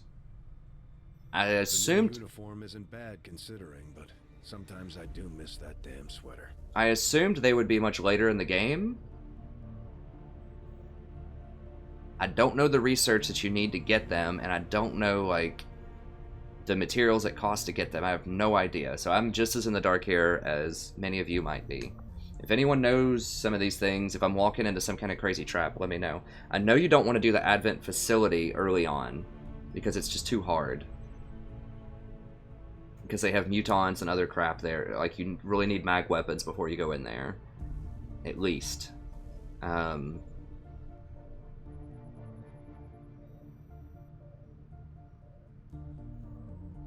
I don't know if they have, like... Don't they have mechs at that facility? I think I saw someone play, like, a little bit of a playthrough with it. I can't remember, though.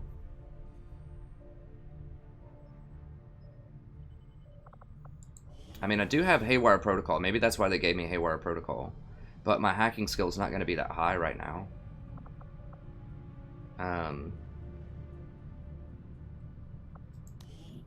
Check out my soldiers. And we do have some kind of high-level soldiers.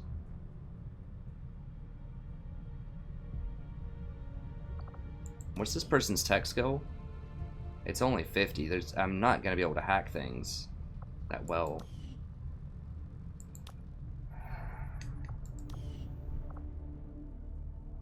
I don't think I can beat a mech right now. I mean, I don't have... I need to at least wait until my guy... has the hack thing, this guy that has the combat protocol. I need to wait till he wakes up. I'll see if it forces me to go look at that or not, but I think I need at least that, so it deals like guaranteed 4 damage or 5 damage. I think it's guaranteed 4 versus robots.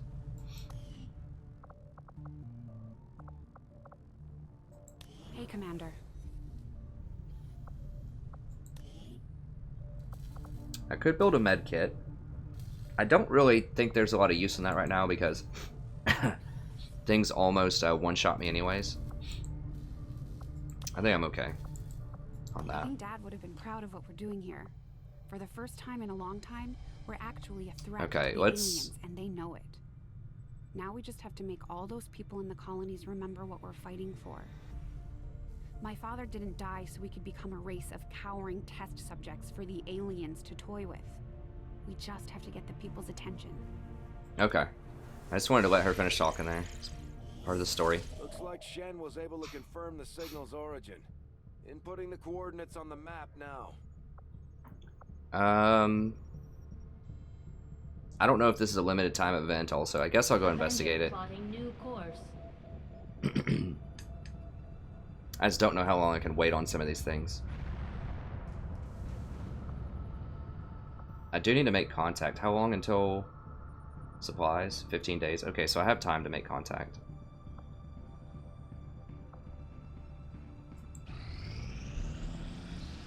That tower's been rotting away for years, if not decades. We're still picking up power readings, but no signs of life. Still, we know that transmission came from this location. I'm betting somebody's calling this place home. Commander, if we're sending in a squad, I'd like permission to go along. Whoever sent that message, they know as much about my father's systems as I do, and I want to find out why. I'm the only one who knows what to look for. I should be there. I do get her. I don't know how strong she is. Ah, gosh. It doesn't... It doesn't say how hard it is. I do have extra squad size. I do have a frost bomb. I don't know if that works on robots. Does anyone know in the stream, like, if I should do this now or if this is fool's gold? It feels very dangerous. I'm trying to remember when I looked online, like, what the tech level was of the guy that was doing it. Whatever, I guess we'll do it. Obviously, I want the cool new robot things. I'm just afraid I'm going to get stomped if they have a lot of mechanical stuff there, because I just don't have a lot of things that can deal with that very easily. Like, the robots in this are very, very dangerous. Like, they have rockets, they can AoE rocket everything. Their shots will one-shot anything. They have very heavy armor. I don't have armor piercing. I don't have anything to hack them with. I don't have enough health to take rockets a lot of times.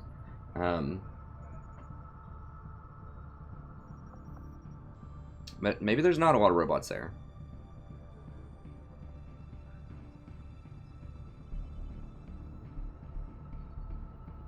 Alright, let's just look at it, I guess. I know this is personal for you, but you don't have to go out there. Our troops are more than capable of investigating on their... I'm going. Oh, I don't think... I know how to handle myself. Let's not waste any more time than we have to. You heard the lady.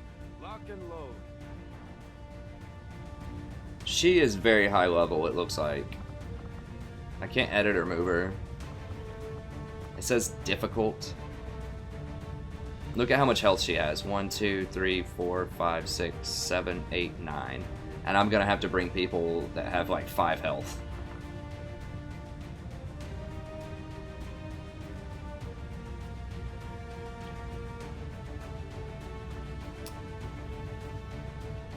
I think this is a suicide mission.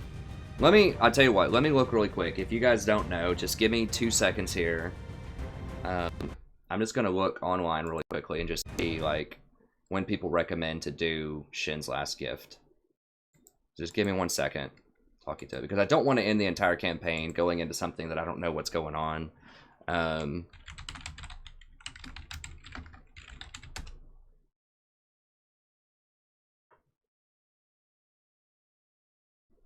Okay.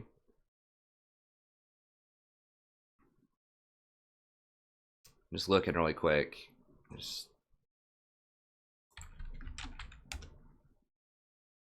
seeing if anyone's gonna tell me. Alright, let me see. Shin's Last Gift, blah blah blah. He's just telling me the current edition. It says it's difficult, and I think that the facility says that that's also difficult if you do it, which means you're gonna get high tier aliens in it. Okay, here we go.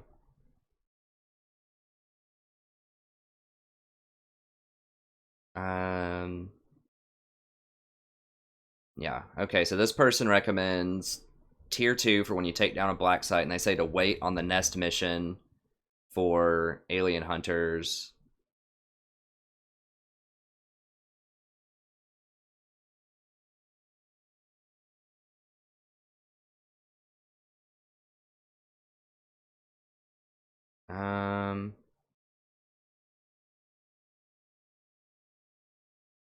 Okay.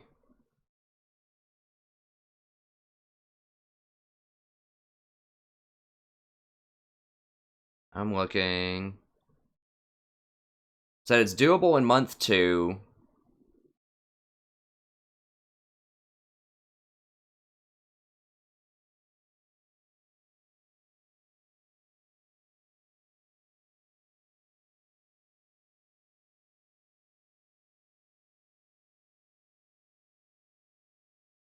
Okay. Yeah, this person says you have to be able to hack robots so they can take the hits.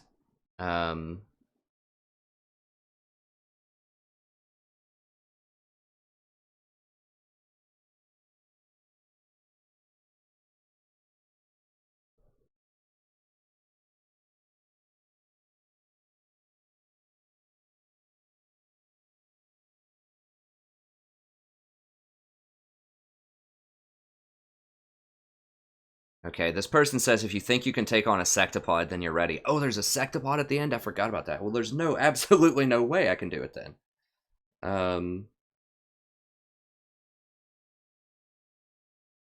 Okay, this person said do not do it with conventional weaponry. You have to have at least tier 2.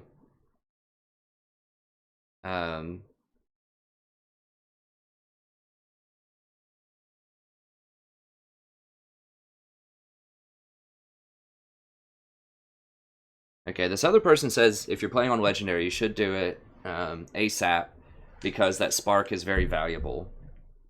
Like the new unit that you get. This other person says sparks are not that valuable, so people are kind of disagreeing about it. But the consensus seems to be that you want to wait a little bit because there's a sectopod on it. I mean, sectopods, I haven't run into one of those yet, but they are pretty prime time. Like, they have a lot of armor. They have like 4 armor or something, which means I'm just not even going to scratch them. Okay, so I think I have to wait. At least until mag weapons. And I really need somebody that can hack, which is kind of the things that I just described. That was my, like, just intuition. So we're going to wait on it.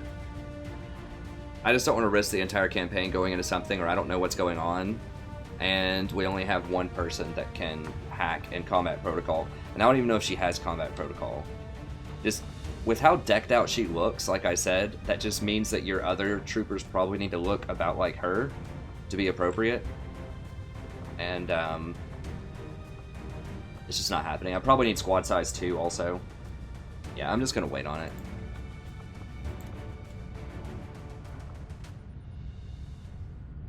So I want to do it, but it looks like a trap. I don't... It's just too hard. That's probably why it gave me the Haywire Protocol for free, or that may have been why it gave me the Haywire Protocol. But it's just fool's gold. Commander, we have a priority message coming through. It looks like an encoded signal from the Resistance. Patching it through to your quarters now. So I hope you won't think me too much of a coward, but I think there's a difference between being a coward and being intelligent. With knowing your limitations. Commander. It would seem your recent activities have gotten Advent's attention. Our unwelcome guests are on the move. Advent has been diverting considerable resources and personnel to covert facilities across the globe. The exact details of these operations are highly classified. However, they do have one thing in common. A single word that appears in all their files. Avatar. I believe the black site we had previously uncovered to be but a part of this Avatar project. Based on what we have uncovered so far, its true scope is far greater. This project is being directed from the very top of Advent, from a source I am still unable to determine. All attempts to uncover its identity have met with failure.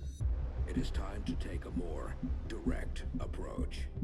Though we may not know the exact nature of this Avatar project, we can still disrupt it. We must root out these hidden facilities with the help of local resistance cells, disrupt our enemy's operations, and in the process, uncover the truth. Locate the source of this Avatar project, and then destroy it. Were the enemy to succeed in their efforts, I am certain it would mean the end for us all. I am confident you will take whatever measures necessary to eliminate this threat, Commander. We're tracking the aliens' progress. That's a good quote, Sam. I like that. Project here. If they finish what they've started, it sounds like it'll be the end for all of us.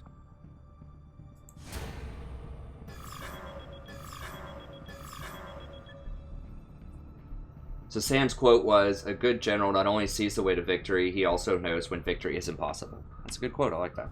Yeah, I think, that's true of any kind of strategy game. Like, you have to know your limits, or just anything in general. You have to know your limits. You have to understand what's possible. And, you just can't be too brazen. You can't be too bold. Only fools rush in, I think, is another famous quote, although I'm not sure who said that. I'm sure a lot of famous people have said that. and not so famous people. Okay, let's go ahead and finish this up here. So once I get a tech that can actually like reliably hack robots, then I'll probably do that. This was easier than your last procedure, Doctor. Central, Commander. Yes, I find the process to be far less disconcerting when the subject has already expired.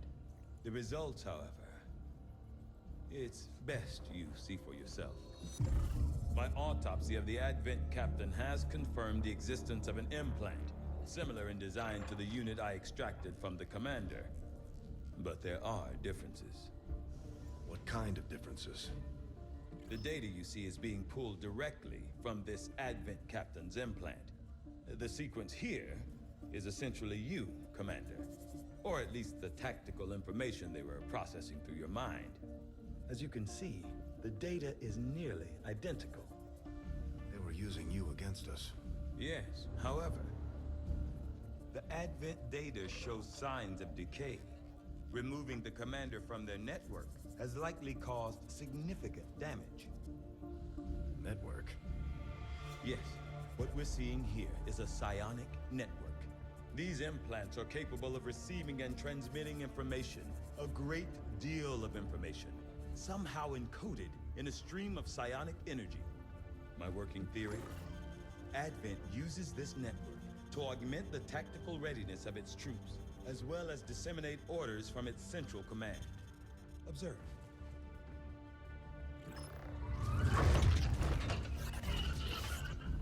Even in the subject's diminished condition, the implant continues to have an effect. A truly astonishing achievement. Or a weakness? Potentially. But I need direct access to their network to know for sure. I'm guessing that won't be easy. We'd need an active link. And that would mean hacking a live Advent officer. Like I said, not easy.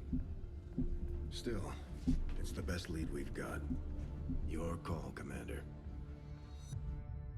Skulljack. I've never gotten a Skulljack, but... Added.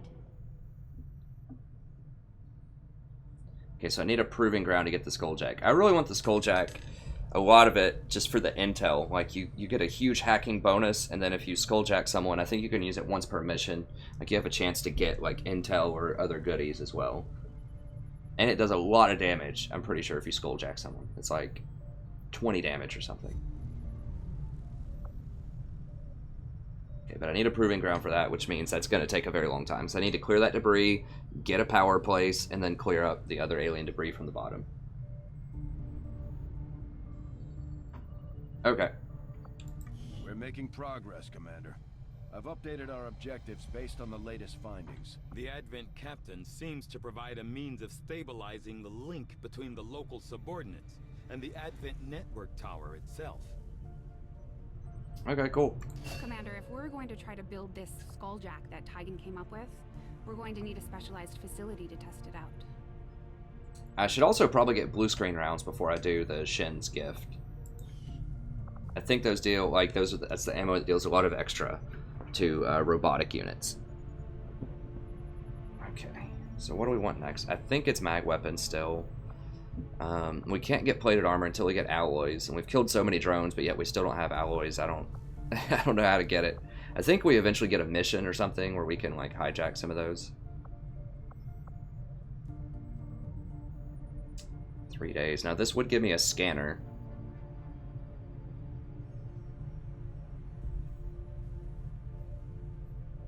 Do I take 3 days for this, or do I just go full steam ahead on the mag weapons? I think I want this for 3 days. So I want one of these. Now that I have some extra troopers, I have 5 troopers now, I think one of them can run a scanner.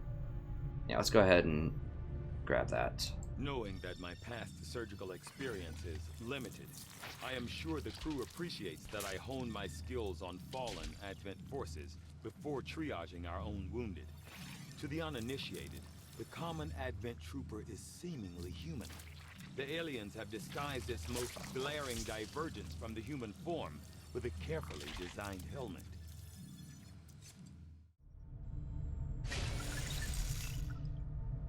Yeah, they look really weird when they have their helmet off. Okay. Advent has made steady progress in convincing the remaining civilian populace to migrate to their city centers, with the propaganda campaign providing a constant stream of reminders as to the benefits of migration. They have maintained a steady influx of new converts. Unfortunately, most of these unwitting refugees have little idea what they are truly signing up for. Okay, cool.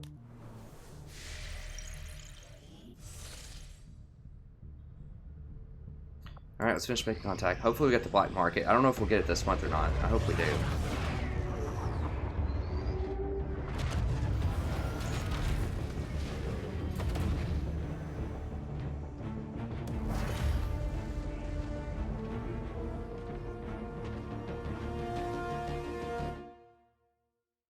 New objective added.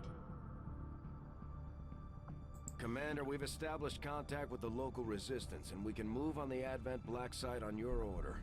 We should make sure our troops are fully equipped and ready for a tough mission. I'm guessing security will be tight at the facility. Commander, I've updated our current objectives based on the most recent findings. New regional contacts located. Okay.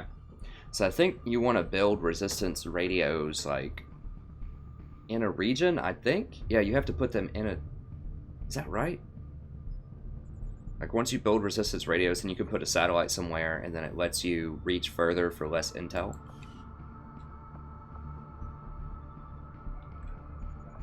I think, but it costs you a lot more intel to do that. Does it tell you anywhere how much it costs? It's a lot when you branch out, but I definitely want to complete this continent first.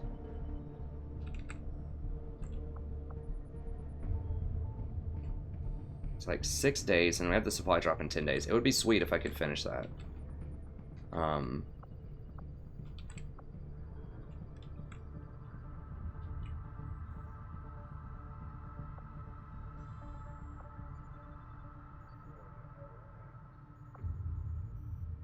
Where can I see the continent bonus? I'm not really sure. It's not going to tell me, I don't think, until I get it. So I'm not sure, like I said, if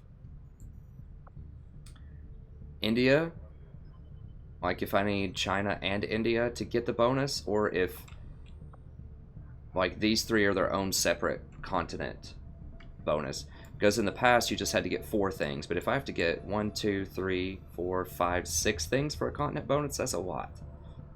Asia's just a weird classification system anyways. Like, to think that all of the different diverse things that are going on in Asia are all in one continent is crazy. Like, it's the most diverse cultural landmass area in the world, I think.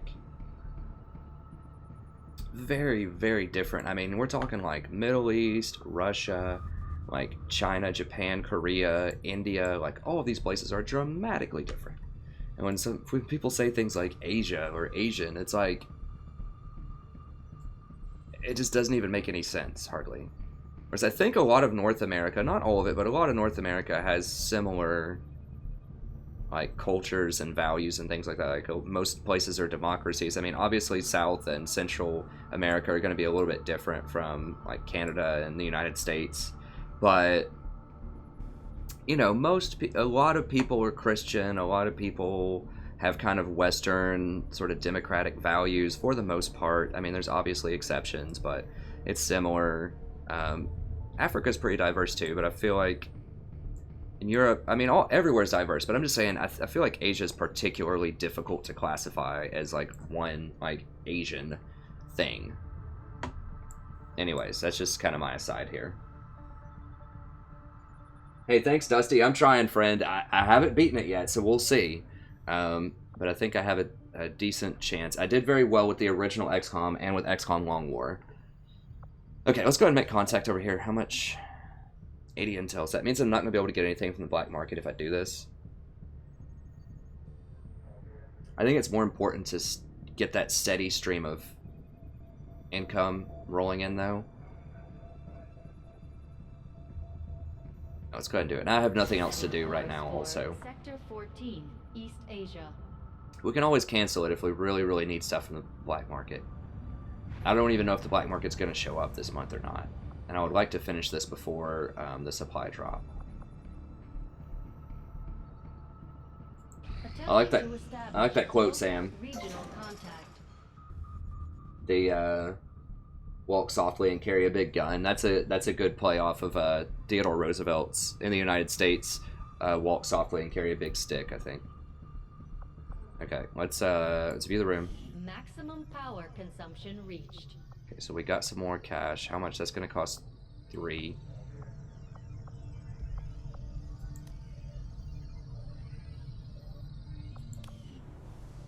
Alright, so now we can... How long does it take to clear this? It's going to take, like, light years, I think. 60 days for one person to complete it. And I could get started on it.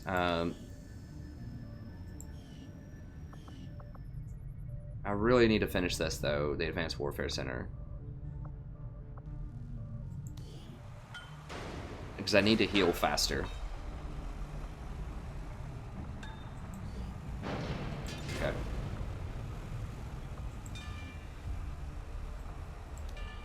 I don't know. It's difficult to say. Like, I do need to clear this, but I also need to heal faster.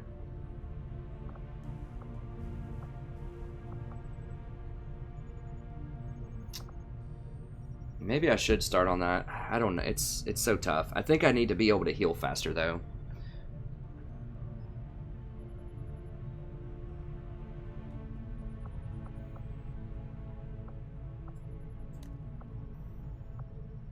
It does something else, too. Maybe the Advanced Warfare Center, that's the place that gives you the extra skill when you level up. Maybe I just got really lucky that I leveled up the hacking because that opened Shin's last gift and they wanted to give me one more hacking person. Maybe that was it, but I don't know. I do need to get to Proving Grounds quickly. I mean, you got to start somewhere. If it's 60 days, it's 60 days. I guess... Nah, I want to get this done. I want to get this done. It's just really important that my troops are healthy. And also that I get those extra bonuses while I'm leveling up rookies still. That they could get the chance to get those extra skills. So I guess I'll leave it. Okay, let's go ahead and carry on.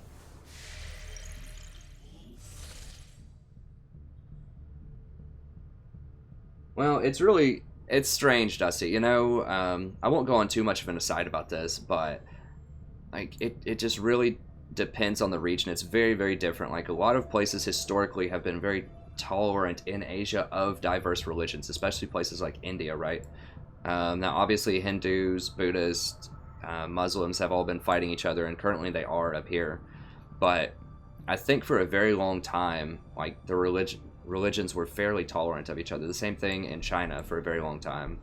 Like you could be, or in like Japan, you could be Buddhist, Shinto at the same time and it wouldn't be a problem. Or in China, you could be a Buddhist and a Taoist at the same time and it wasn't a problem. It was just like a way of life. And so you could be multiple different religions. And in India, for example, you know, you might classify yourself as Hindu or Buddhist, for example. Let's say you're Buddhist, but then you also have all these pantheon of local gods that you could also worship. And so I think in many ways it has historically been a fairly tolerant region compared to other regions of the world, but you know, in recent times that's definitely changed. I mean, Western Europe used to have a lot of that too. You know, people used to worship a whole bunch of different religions and pantheons with the Greeks and the Romans and things like that. But anyways, okay, let's move on here. We'll continue making contact. These findings will likely prove crucial to our ongoing efforts, Commander. Despite a thorough analysis, I have yet to discover what, if any, advantage the Advent hybrid soldiers' enormous eyes provide. Testing their visual acuity will no doubt prove difficult. Yeah, because they're dead. Okay.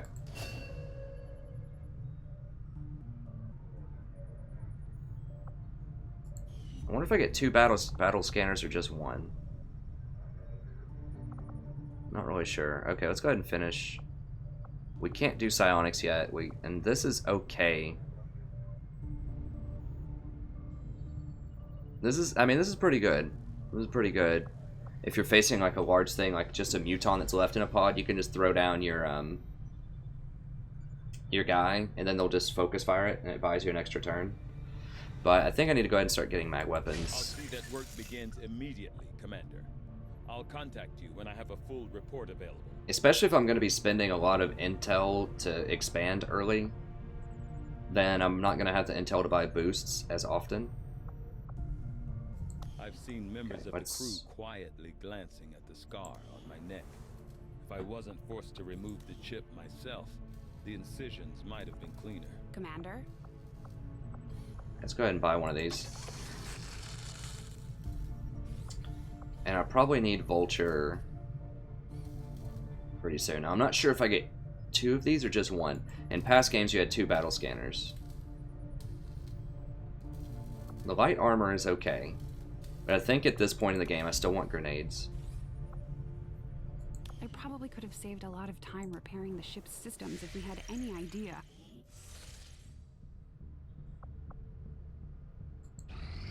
Commander, we just got word that the resistance. Okay, here we go. This should give us alloys, I think. We have an opportunity to salvage some high-value materials, assuming we can clear out the alien forces guarding the site first.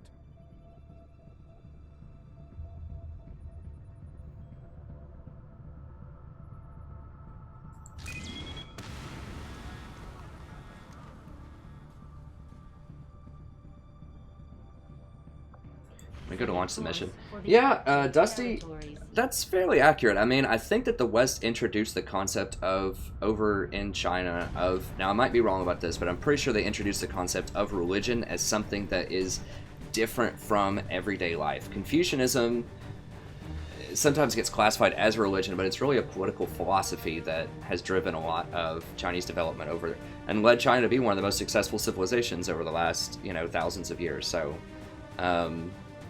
but Buddhism was definitely mixed in there for a while, and Taoism is, I don't know the exact date, but Taoism's almost as old as Confucianism. It might even be older. I think Taoism's probably older, depending on how you classify it. So they definitely had religions over there. They just didn't think of it as something distinct from your everyday life. You would just say, this is a knowledge system, this is how I understand the world, it's good. But you could be a Taoist and also a practicing Confucianist, and also just worship your ancestors and worship your just the local gods of your region. Most of China is very rural, even to this day, and for a very long time it has been as well. There are, of course, very large city centers, but anyways, yeah, they just is a very different way of perceiving and understanding the world. Even with the language, like, I won't go too far into it, but I'm pretty sure, I took a comparative rhetoric class in grad school, and I'm pretty sure, like, they don't have a word or a concept for, like, to be. So something that just is outside of everything else, is something just abstractly, like, this is this. It's always the way they express it is in relationship to other things and in relationship to the community. So just having that to be verb tense, this doesn't even exist there. And plurals are very weird too, and articles. And that's why you hear when Chinese people often try to speak English, they'll forget, like, the, an, or a, and sometimes the plurals get kind of mixed up. It's because they don't have similar things like that in their language. And if you try to ever speak Chinese, a lot of times it might be hard to understand because I think it's very tonal. So it depends on how you say a word, like that type of thing. Could change the whole meaning of the word depending on how you say it. Anyways, it's very interesting to study. I'm not an expert on it at all. I just touched on it briefly in a couple of courses. Okay, let me go ahead and grab Vulture before we do this. How do I get... Yeah. Hey Celeste, Warhammer is coming up soon. I know you want the Warhammer. I'm just going to do maybe this episode, maybe one more, and then I'll do Warhammer here very soon. So maybe in like an hour and a half, something like that. Okay, let's go ahead and buy Vulture. I haven't done XCOM 2 for a couple of days, so I just want to make sure that I get some of this in here. New combat tactics, Vulture. I don't know about Lightning Strike. I mean, that's good if you want to run up and really make plays on things. I mean, it's good. I'm just not sure if it's worth the cost. Vulture is almost certainly worth the cost because some of those things you get with Vulture, like PCS upgrades and lyrium cores and things like that, I don't think you can get any other way other than killing aliens. So this is quite strong as well. I really wish I could get wet work right now, but we're just kind of short on the cash. And I think battle scanner is useful. We'll go ahead and get Vulture. It's fine. We need to get it eventually, and the sooner the better. It's all fascinating to study. I really wish I could have studied more stuff. Just taken a lot more undergrad classes. I guess I maybe could. Audits. I don't know if they let me do that or not. They're really weird about their teachers. Like, I don't even get a free gym membership, and I teach the university. I teach at the university. And I calculated it up, and of the revenue that I take in as an instructor, like how much I get paid, relative to how much the students pay to take my class, I get, I think, 5 or 10% of that money. I get a 5 or 10% cut, and the university gets the other 90%. So it's a little imbalanced, I think. But that's okay. It's a different topic. Okay, let's go do this. I mean, I understand the university getting a large cut, right? Like 40, like 60%, 70%, but it's like 95%. It feels a little exploitative, right? Like, I know they have to build things and keep up the grounds and all that stuff, but it's like, you should probably pay the people that actually, like, teach the classes a little bit more. At least the same as a high school teacher. That's all I want, is the same pay that a high school teacher gets. That's all. But that just doesn't happen. Okay. Now I'm trying to remember these. I know we want to raid the convoy. I don't remember if it's timed or not. I don't think that it's timed. I think I just have to raid. And if it's not timed, that means snipers can be very good, because I have time to set them up. I definitely want her. I could potentially take a rookie on this mission instead of the second sniper, because I do need to level up rookies. This says moderate difficulty, though.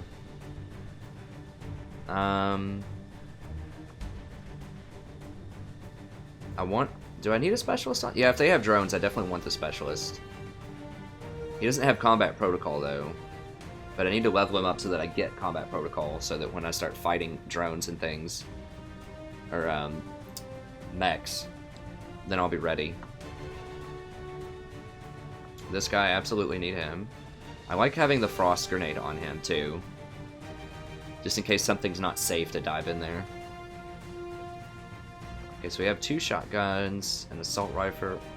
I think yeah,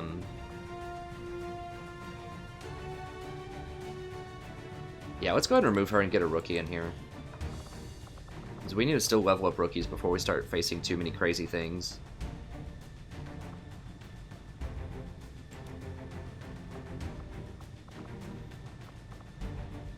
Yeah, and I want someone that has the, that can wield that super baller weapon. Yes. That's just a great rookie training weapon. Okay, and I probably want the battle scanner on the rookie. How many uses? I think it just has 1 use.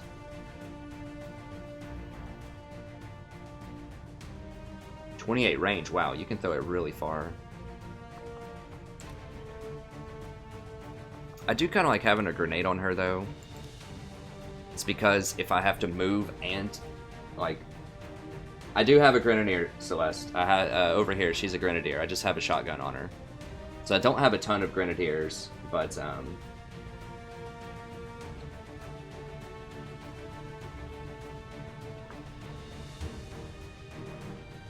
like, I want this person to be able to do something. In other words, so if I'm out of ammo and I need to run up and do some damage, then I want to have a grenade on her. I guess she could carry the frost weapon, and maybe he could carry the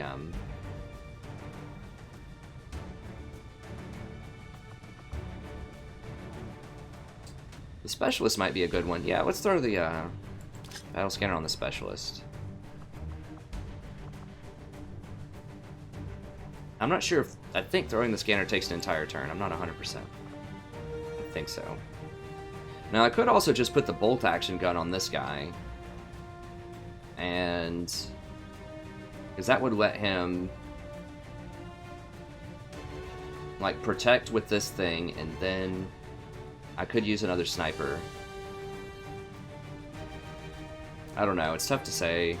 Like, snipers are very good against some units and not so great against others. I think 1 sniper is probably the correct amount for this mission.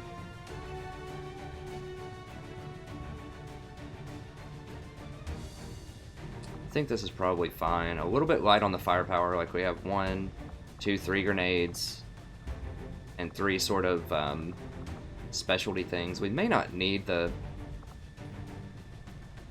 scanner for this because it's not timed, I don't think. So scanners are really useful if you have to run somewhere quickly, but with this we can just kind of wait and Overwatch trap them. It does let you get a good snipe in from a long ways away if you're lucky with your scanner. I think I'm going to go for one more grenade here. I don't think I need the scanner for this mission because it's not timed. I don't think it's timed. I could put the bolt action on him and run another sniper like I said. Since a lot of times these are open field, maybe I will do that. Yeah, let's do that. Now that the more that I think about it. Because it's moderate difficulty.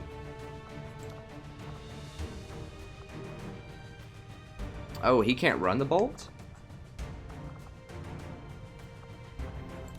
Let me see. So, let me... Okay, it'll be over after this episode. Let me see if I can put just a normal gun on her.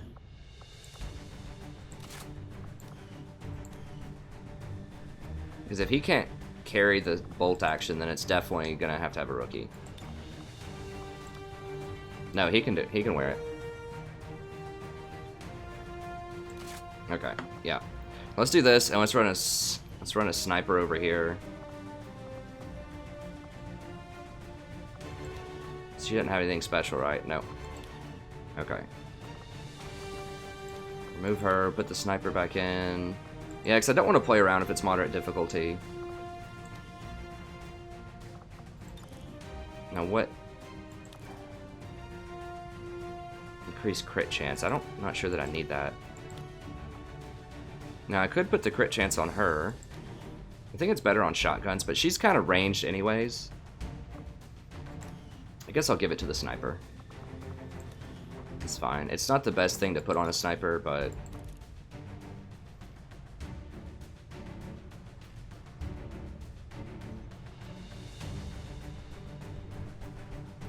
So it's not awesome with the sniper, but I just want to, like, put things on my weapons. I guess, whatever. I'll put it on the shotgun, because you can always change the shotgun around later on, so if I want to put it on someone else, because I think it's the weapon that has it and not the person. And so if I put it on her shotgun, then I can give it to another shinobi later on down the line that I get, so I'll go ahead and do it. Even though she may not use it a lot. It's just better on that type of weapon, I think.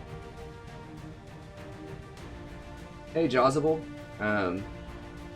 No, hey, Dusty, sorry for the confusion. No, I teach in the United States at a major university in Ohio. A huge public university. Well, not super huge, but pretty big. I think it's like 20,000 students or something.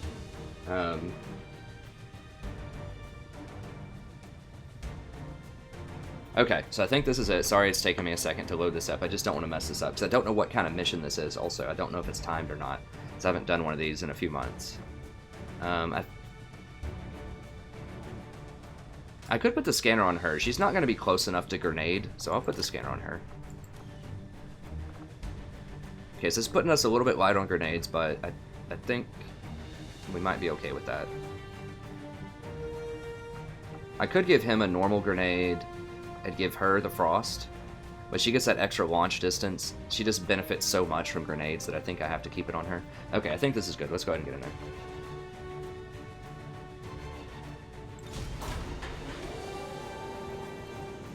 So yeah, I teach at a major university, and I teach persuasive writing most of the time. I teach English for persuasive writing, but my specialty is 19th century British literature.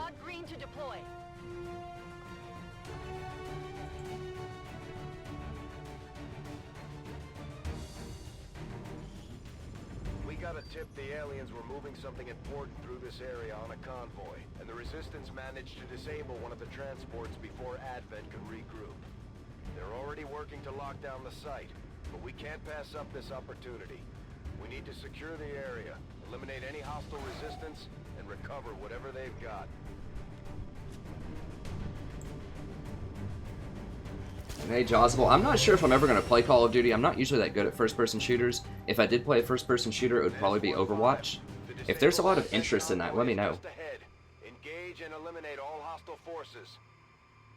Let me know if anyone's interested in, you know, me playing Overwatch or not. I don't want to, like, play too many games because I don't want people to have to wait, like, a week before I upgrade any specific game. So I need to kind of stay focused until I finish a game. And try not to do maybe more than, like, 3 or 4 games. Right now, even just doing League and Warhammer takes a long time because people want specific things. Like, they want to see the Orc campaign, or they want to see the Undead campaign, or the Empire campaign, or whatever. And so I don't want to... You know, if I just did 1 campaign episode per day, it would take 5 days to get through all of them. And I don't like for people to wait that long, although it does happen from time to time. Anyways, let's move up here. Now, this guy can scout without... if everyone else gets revealed, he's not going to get revealed, so... That's useful. Go ahead and move down here. But I might do Overwatch. I'm definitely doing Civ 6 100% when that comes out. I've already been scouting. See what I want to do with that. Okay, so here's the train. I think I've done a map like this before. Let's see here. Now this is the guy that has the Shadowfall, which is nice. Affirmative. Moving out. But yeah, Overwatch looks very intriguing. I'm just kind of waiting for them to release more characters and just kind of refine some of the balancing things going on there.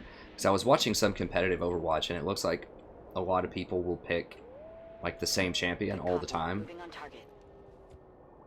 Which is, you know, there's nothing necessarily wrong with that, but... Whoa, I can steady? How'd she get that? Was that just a random skill that she got when she leveled up? Is that from Guerrilla Tactics? I'm not sure. That's really sweet. Used to be able to do that, like, all the time in normal XCOM, but then you can't do it in the Trojans. Okay, wow, that's actually really powerful. I'm on it. It's great for setting up traps. Okay. Heading to that location. But I do like that there's a support class in a first-person shooter. I think that's a really sweet concept. They're kind of combining League of Legends with a first-person shooter. Like, Smite kind of did that. I never played Smite, but I had some friends that played that. It was sort of like a first-person MOBA type of game. I think what makes League of Legends so great is its diversity of champions that are viable and the diversity of strategies. That's why it's been around for so long. It's a really awesome strategic game. Moving.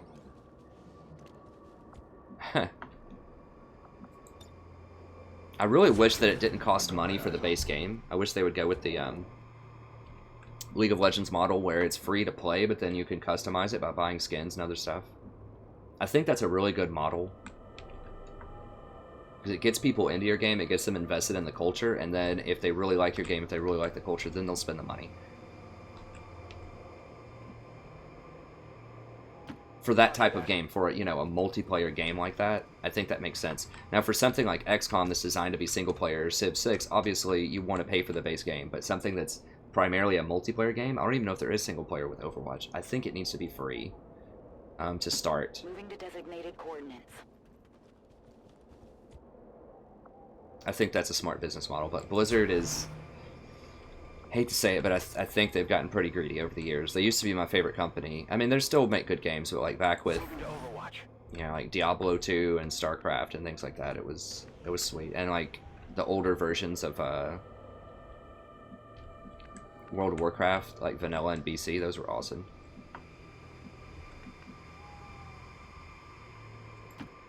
Now, I'm not sure where this train is. I mean, obviously, I feel like it's going to be right here. It looks like a train, but I don't know if there's stuff over here. It's really hard on these open maps to figure out, like, where to go when it's not timed. You kind of want to take your time and just sweep around and make sure that you catch any patrols so you don't get flanked, is a key consideration. So that's why I'm going all the way over to the left, even though I suspect I'm supposed to go up. I just want to make sure that nothing to the left wraps around and flanks me. And this is really nice high ground, too. And if something wants to fight me on the high ground, I would love that. Moving to position. The graphics are really sweet in this game. Picking up movement. Okay, yeah, so there is something off to the left, just like I kind of predicted there. Oh god, don't reveal, don't reveal, don't reveal.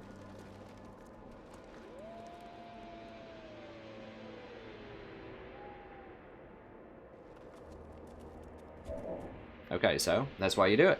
Because here's the thing, if I just ran straight up here, then these things are going to eventually path around behind me and flank me, and you really don't want that.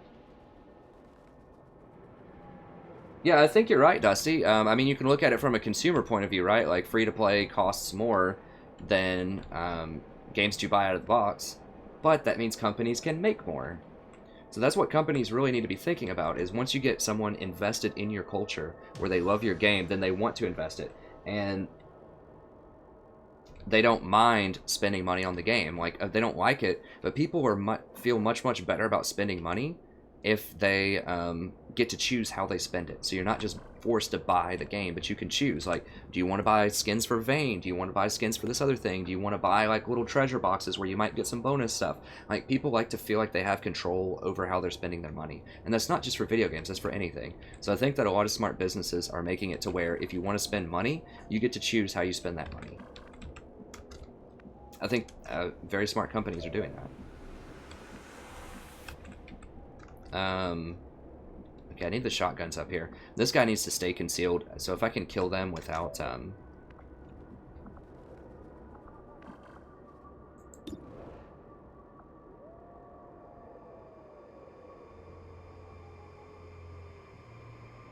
I could open with a lightning hands. It's not the greatest thing in the world. Although if I want to crack Overwatch, maybe it's not terrible, because then he gets one more shot if I do that. This guy's not in a good position, though. I really want to knock him out, but let's try to get some better positioning here.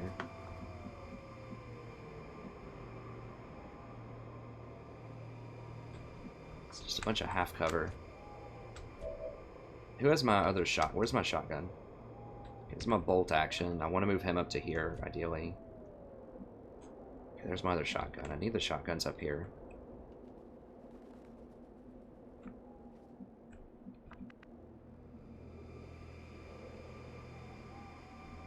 Now they're not gonna, if they spot me, they're not gonna take a shot automatically. And they're pretty far away, honestly. Good copy. Moving on target. So I think I'm cool with just going like right here. If they, I don't think they take a shot as soon as they spot you. It is kind of all about the money, but you get a really good bargain. I mean, back in the day, like for just a Nintendo game, it would cost you 50 or 60 bucks, and you could probably beat it in 8 hours. Whereas some of these games now, I mean, you see how many hours I have on Total War Warhammer. You just get so much replayability out of the games these days than you used to back in the day. So there were some great games back in the day, but you know, stuff costs more, but at the same time, I think that you get a pretty good bargain. So we do get 2 scanner charges, which is nice. Okay, so I want these guys in the back, the snipers. The question is, do I steady or Overwatch? I think I'm going to steady. So I think you get a pretty good bargain with a lot of games these days compared to what they used to be. Alright, let's go with him. Heading out. What's CDPR? I don't know what that is.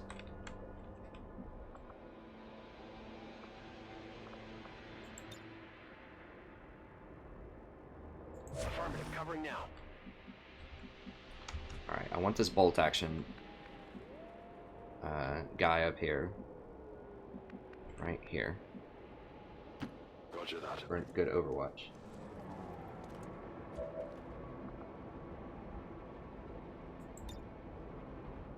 Got it covered. And I think I'm good to Overwatch concealed here. If they come into range. Overwatch. I don't want him revealed.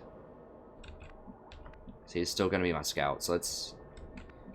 I don't think I'm going to need him just to kill those 3 things. Oh, wait. What is this? Oh, that's one of those things. That's a new thing. It's the guy that have the stun batons that can move like 1,000,000 units. Okay, maybe I do need to be up there for that. I don't know. I'll hang out, Is there a way to get up this wall? Yeah, there's right there. I can get up the wall. Okay, let's just go scout ahead here. Moving to designated coordinates. Oh, The Witcher. Oh, you're saying that's a really good bargain for money? I haven't actually played Witcher. I really wanted to. I actually bought it, but I never ended up playing it. I bought a bunch of games on sale when I got my new system for the Black Thursday or whatever, which in the United States is the biggest sale holiday of the year. It's like in November before Christmas. It's like right after Thanksgiving, which is a national holiday here. Got it covered. Okay, that thing has to die. That thing is extremely dangerous. Oh gosh. Well, there's no timer here, so I can hunt them.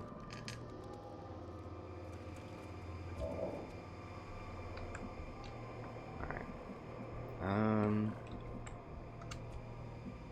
He's a bit out of range.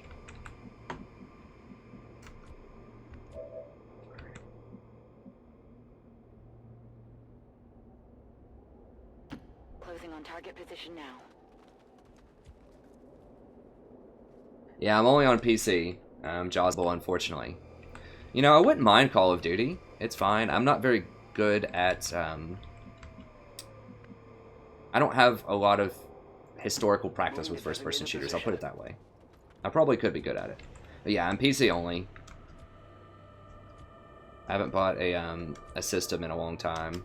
A standalone video game system. On the move.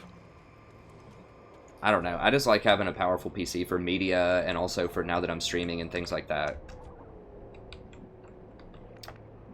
And I know it's always been a huge debate. Well, should people go PC or should they go system? I think system is more cost efficient for just video games, but PCs are more expensive, but they also have other utility that I use them for. Moving out.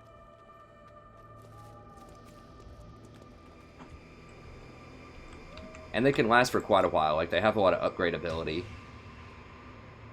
Like, I had a PC that I was running for since 2006 that I just got rid of last year, and I almost got to Diamond on it with League. I mean, it was a piece of trash, but if all you're doing is playing things like League of Legends. So I'm going to steady the shot. This mission might take a while, so this might be a really long episode. We'll see, because it's not timed. Affirmative. Covering now. It's hard to predict the timing with XCOM 2. Because obviously I want to do at least one fight every episode. But I have to do a lot of in-base stuff also. Especially because I'm learning it as you're seeing it.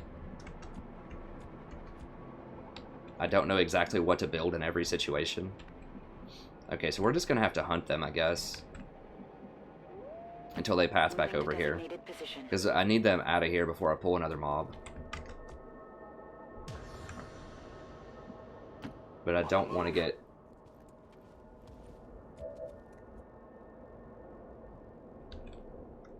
Okay. Made it... I don't know what... Oh, Game of the Year quality, charge the money. Yeah, there are a lot of good companies. I mean, there's just a lot of different philosophies. I think there are a few companies that are getting a bad reputation for exploiting customers. I think things like EA and Blizzard are starting to become that way. I know that the Total Warhammer Creative Assembly got a bad rap for some of the DLC stuff, but I honestly think it's a great deal. Orders confirmed. On the move.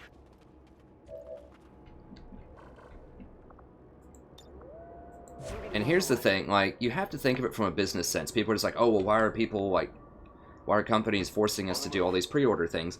Well, that's so they get money so they can pay the bills immediately, right?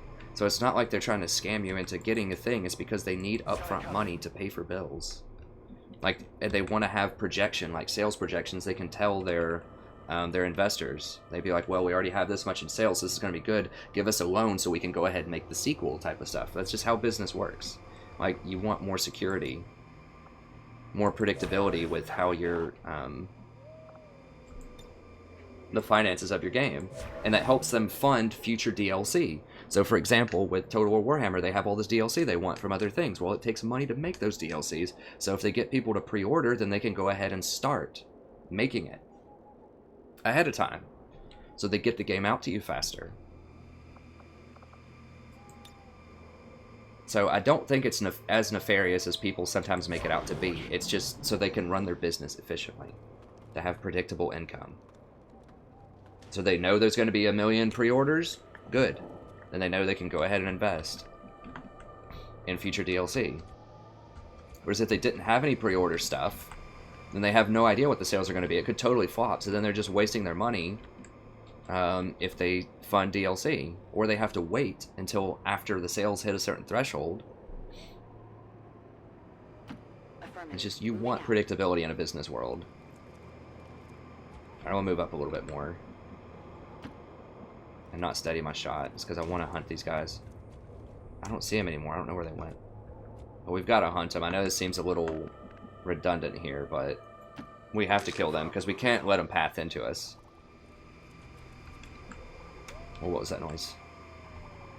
Oh, is this the train? I thought the train was over here. Maybe this is the, like, where I'm supposed to go for the train. So we need to be careful then that they don't path us into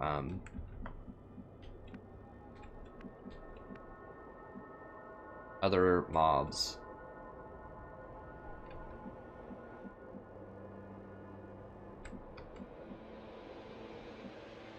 Got it covered.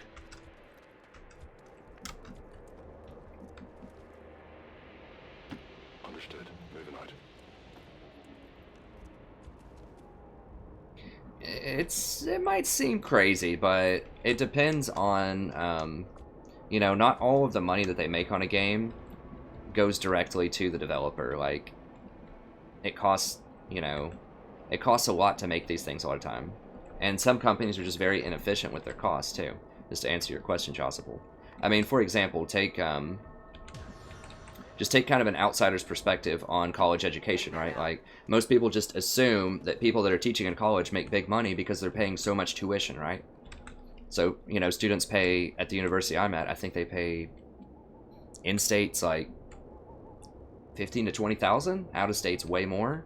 And so, you know, you think if I'm teaching a class of 25 students, then that's, what, $460,000 while I'm paying 20,000. So you're thinking, oh man, the instructor's got to be making all this money. They got to be making bank, right? It's like, no, I make 16,000 a year out of the 420,000. Now, granted, you have to divide that by 5 because most students take 5 classes at a time. So whatever 460 divided by 5 is, what's that, like 80, 90, close to 90,000, 80 something, 87,000. But of that, I'm only getting a very, very small portion. So it might be the same with the developers. It might seem like they're making a ton of money off the game, but by the time you pay everybody, pay the admins, like, just make sure everything works, and they may not make that much money. I don't know. I'm not an expert in the finances, but I know that Walmart, like, Walmart's margins, for example, are only 3%. Walmart's obviously a different business model, but, you know, whatever you buy at Walmart, they only keep 3% in profit. Everything else has to get paid for overhead. Roger. I've got my eyes on. Okay, they're coming back.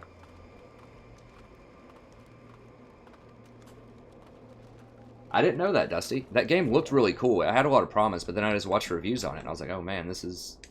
this looks awful. Talk about No Man's Sky. Okay, so you can't actually see that, which is nice. So it looks like they may have fixed some of the line of sight issues. Because in past XComs, I don't think you would be able to see that with this person. Like, you could only see, like, straight down here. So it made the line of sight a little bit better. Alright, let's go ahead and position for this. Let's see here. Who has lightning? Okay, this guy has lightning strike, so I want him to be closer to the action. Okay. So we're going to move right here. Overwatch. Scanning. Right here. Orders confirmed. On the move. Steady weapon. Now, I could just stand right out in the open, and when I get revealed, everybody shoots, but I think I want to open with a shot. This person's in half cover. I don't want him to get revealed either. Like, if they walk right here, I might get revealed, so I think I'll just overwatch right here. Eyes on the prize. Shotgun needs to get closer.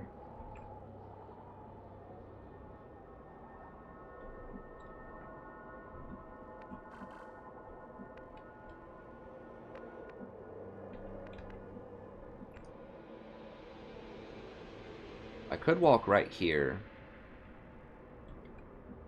I guess I'm fine with this. Let me go ahead and switch places with this guy, because I ideally don't want this guy to have to fight. Because I want to keep him concealed. But I can run up if I have to and flesh to finish somebody off. And that has a really far run range, so. Headed there now. Okay. Scanning. Alright, so let's hope they path into me here a little bit more. Okay, good.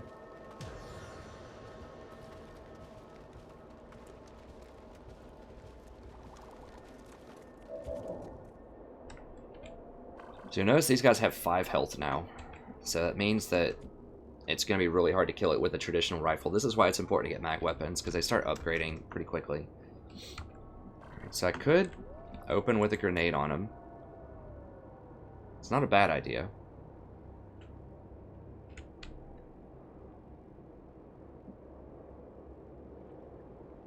He has 7. This depends on what my priorities are. She's super accurate.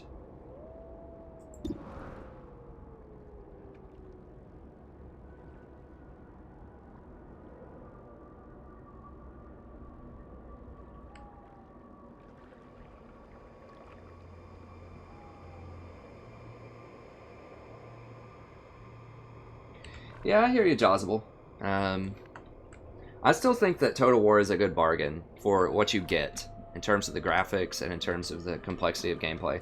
I think it's pretty good, but I don't know. Okay, I don't want to have to use him. Everyone else I think I can Overwatch with, though, and get decent shots. Maybe not Overwatch with him, just so I can use Shadowfell if I have to. Or Lightning Hands plus shot. It's hard to turn down an 82% chance shot, though, if I Overwatch. Is what I think I'm going to do, since I have them all 3, I can hit all 3 of them with a grenade, is I can grenade them, and then Overwatch shot them with these other people, and they'll get nice open shots. And I can use him to clean up if I have to. I could potentially Lightning Hands plus shoot. Now, where are they going to run? They're going to run, they have full cover right here. They have full cover here, and they have full cover here. So they're going to be behind full cover. They could just run behind this also. So maybe it is important just to take the Overwatch shot, instead of being greedy and going for Shadow Strike or Lightning Hands. Although Shadow Strike is 100% chance to hit. Or Shadow Fall. And deals 2 to 3 damage. So I guess I'll wait on him. I'm going to wait on him. Hopefully I won't have to reveal him. Okay, so we're going to Overwatch with this guy. We're going to wait on him. Wait on him. We're going to launch the grenade with him, and we're going to Overwatch with her.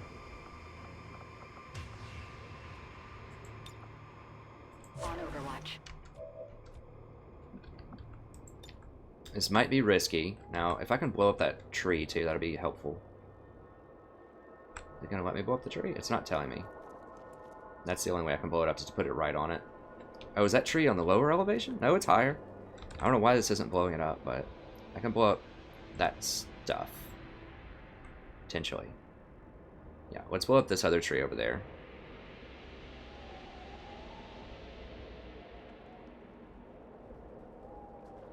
Alright, let's do it.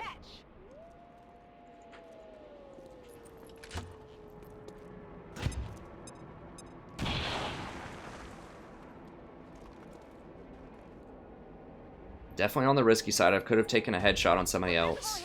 So we'll see. Yeah, that guy's really dangerous, but I think I can flesh him if I have to.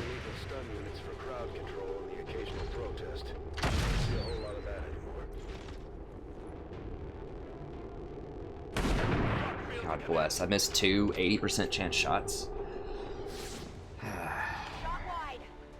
That's bad. That is not good. Okay.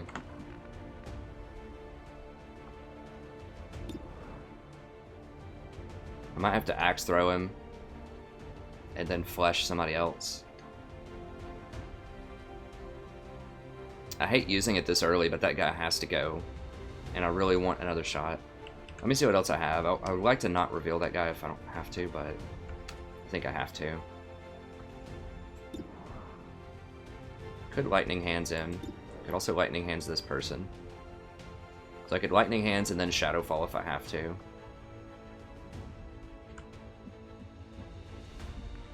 I mean, I could definitely... Yeah, I think we're gonna have to throwing axe. I can't see this dude over here behind this tree, so I'm gonna have to go flesh that guy probably. It's 4 to 6, so it's unlikely I'm gonna kill him, but I could lightning hands him and then shadow shot him. Yeah, I'm gonna have to do it here. I just missed 2 80%, so... Okay, good. They're on to me. So I've got to reveal him. Now, if I shadow strike this guy... Now, where did the other guy go? Oh, that's why. He like... Oh, he's down there. Jeez. That's not good at all. Can he... I don't know if he can see any of my soldiers.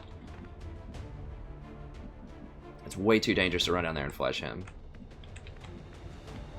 God, it sucks, because he might be able to run up here and just, like, flank shot me. He can probably see this person. I am behind full cover, but... I could flash bang him. Potentially. Yeah, that's got him. So I could flash bang him if I have to.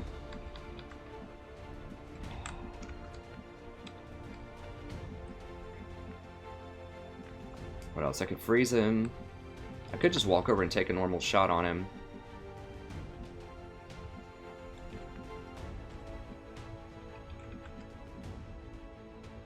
That's just way too dangerous. I don't think I can't dash down there. There's just that's gonna reveal too much. This is right near where the cargo is. High probability someone's there. And the question is, do I shadow strike, shadow fall, or I think I want to save the shadow fall. Let's just lightning hands him and see if that works.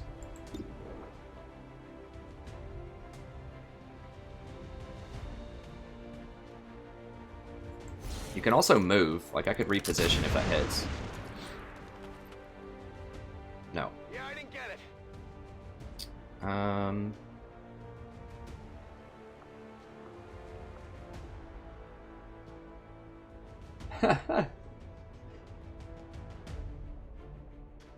Someone drank 25 cans of Red Bull. That's intense. Like, one of those things makes me feel sick. I guess I'm going to Shadow Fall him. It'll let me go invisible, and it's an auto kill.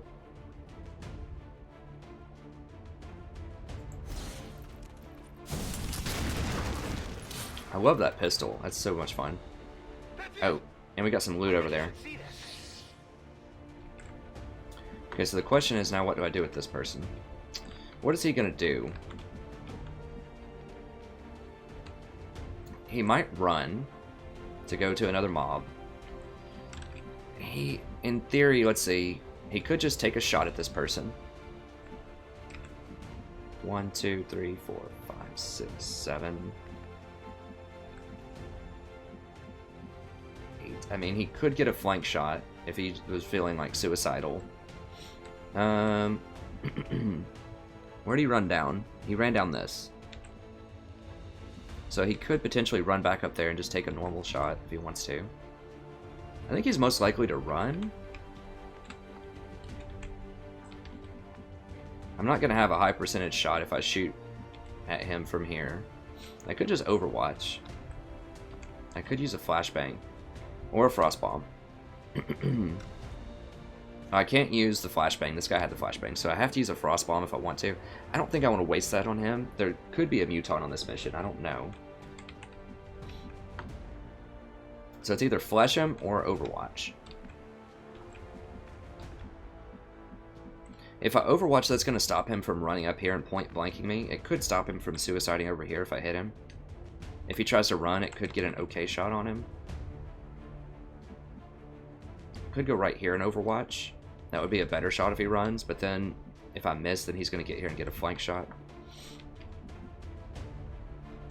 I could go here and take a normal shot, but it's going to be low percentage, and then he can shoot at me when I'm at low cover. I think let's go right here. Well, if he runs up there, then that'd be a flank.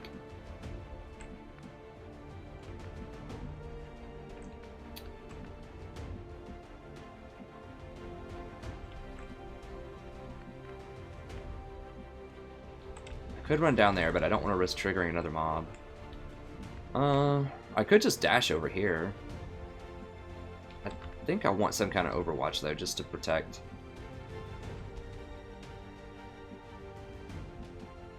I think he's most likely to run. He's extremely outnumbered. So if that's the case, right here is going to guarantee that he doesn't get any flank shots on me. Like if I go anywhere else, I either might pull mobs or he might get a flank shot. So I think I'm just going to overwatch.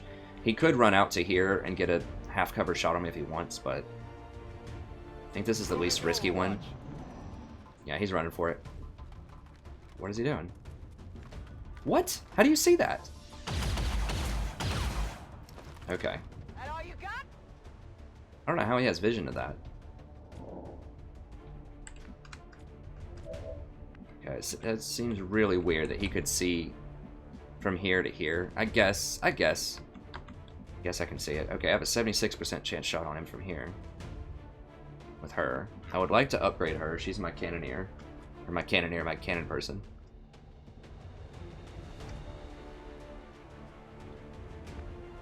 I can potentially grenade him.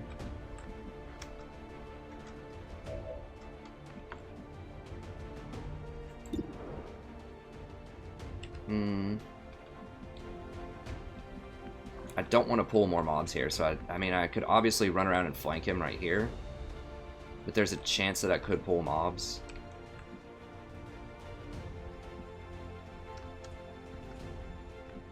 I could just shoot him from here, maybe? I could try to shoot him from here. I could pull mobs by doing that. My thought process is, well, let me see. If I miss, what do I do? That's the question. I could use Frostbomb or Flesh him if I have to. Could flashbang him. Can't do anything here. I could grenade him if I have to. This is the safest shot. I think I'm just going to take it. It's a 76%. Then we can figure it out if this works or doesn't work. Okay.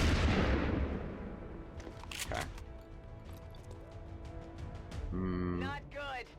I do not want him to take another shot on me.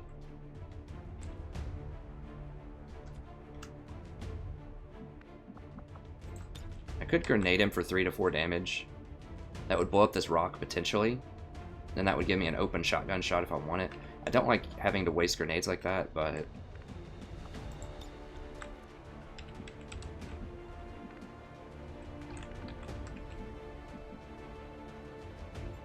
Orders confirmed. On the move.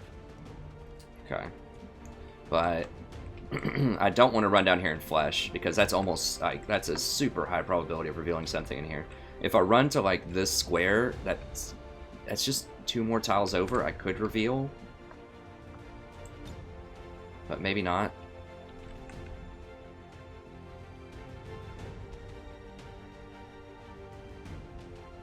I mean, this could just straight outright kill him also.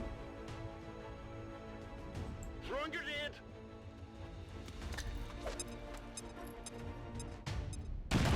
Okay, good. We just got him. So I could have potentially destroyed any loot. You still get the corpse even if you blow it up. But I'm potentially destroying any loot. But because this guy already dropped loot, then I think we're okay with that. So I obviously want to run up and try to grab that loot. Now he's concealed. So I should be able to run up with him, I think, and grab this loot. On my way.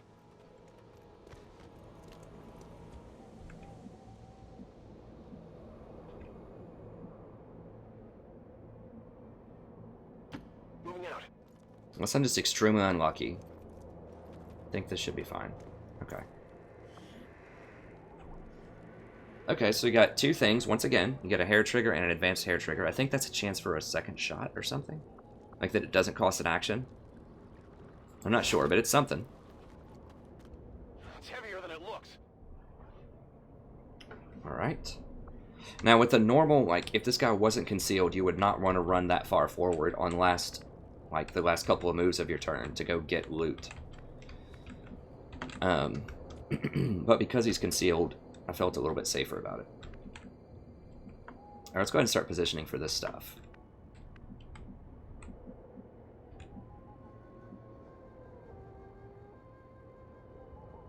I don't think I'm going to reveal anything else. I mean, it's possible.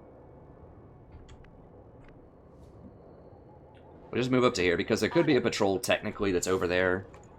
It's like working its way towards me. And if I moved right here, it's entirely possible it could reveal like 2 squares and show them here. Good night, Jozable. Thanks for tuning in, friend. Okay. Moving to designated Just roll up to here. This shouldn't reveal anything else. I just want to get... Now, you just heard something scamper there. That means it's very, very close. Something's very close. So I just want to get an Overwatch. Like, you can hear them moving around. So I need to use this guy to scout. Confirmed. It sounded like it was coming from my left earbud. I can hear him shuffling.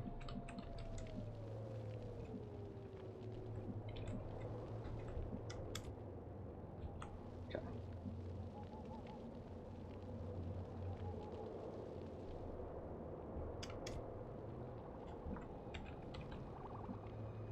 Closing on target position now. Keep hearing him. Heading out.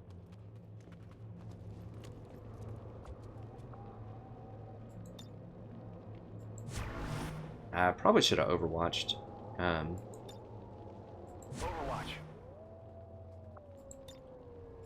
So we don't have to go too far because we hear them moving, which means there's a patrol somewhere. It's running around. On Overwatch.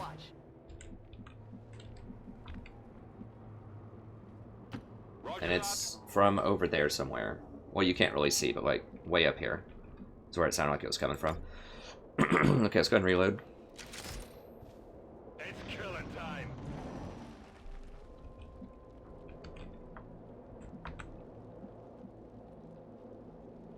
Ideally, I would like to have this high ground and keep shooting them. Okay, there's some more supplies. That means there's somewhere around there. So if we're going to make a play up here, we can go ahead and just start dashing, I think. Copy that. So we want to make sure we don't get spotted after we dash. So we want to get those Overwatch shots. So I guess I'm cool with just, we're a little spread out right now.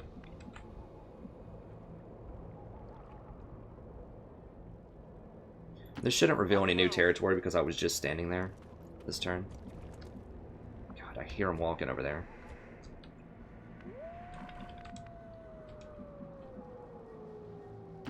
Heading there now. See, that just revealed a slight extra little bit when I walked right there. I know it sounds, I'm like super paranoid, but if you've ever played Long War before, like a very, very slight misstep can have massive ramifications.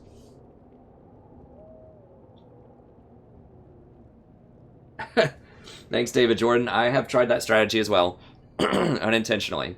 He says his general strategy was to suicide soldiers into an area and lose the game in an amazing fashion. Yes, that can happen. Unintentionally. You might think, oh, I can just go one more square. You need to think very carefully about that. Especially on non-timed missions. Sometimes on timed missions, you're just going to get into some crazy stuff, and that's just how it is. But on these non-timed missions, they're balanced around the fact that you have a lot of time to set up plays, so... Usually there's some powerful stuff. Got it covered. Eyes on the prize. Oh, that sounded like a snake. And it sounded like it was over here. The Viper. Yes, we've got Vipers and we have the stun things on this, is what it sounds like. So yeah, you cannot play around. Like, it is balanced around the fact that you should have time to set up a good position.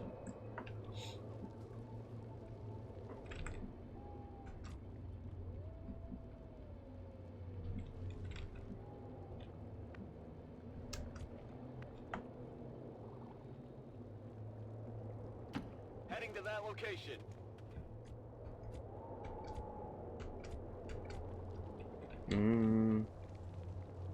Oh, there's more supplies. Yeah, so they're going to be around this area.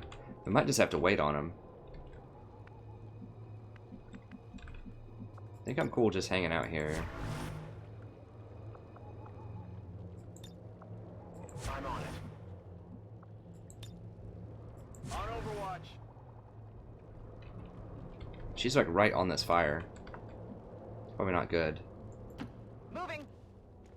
Fire is a real thing. Like, if you step on fire, it hurts a lot. Overwatch. Okay.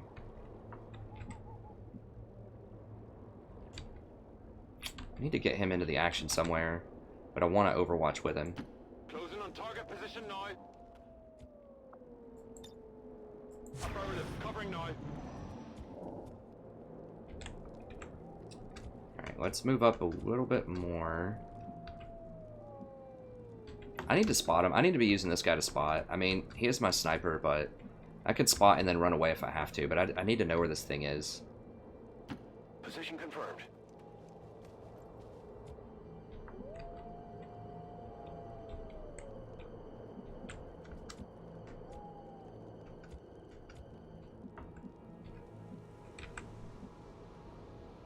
Roger that.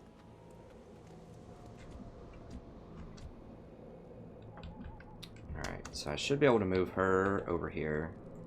Now the trucks, like, and blocking that line of sight, it's actually pretty good for shotguns. It's not great for snipers, but being up here with a sniper is really useful.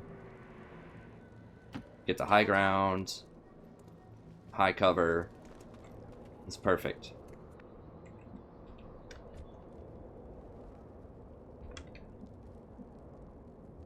Heading to that location.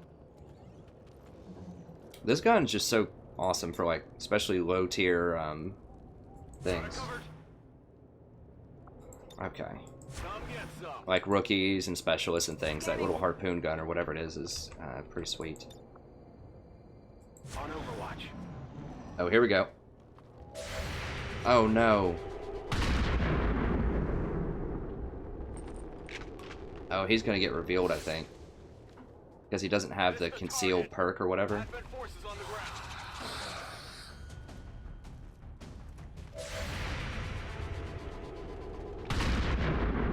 Okay, good. Got some damage in there. So what do we have? We have a sectoid, a lancer, and Fire spreading! Fire's getting worse here. oh god, so I need to move. Hopefully he's not on fire.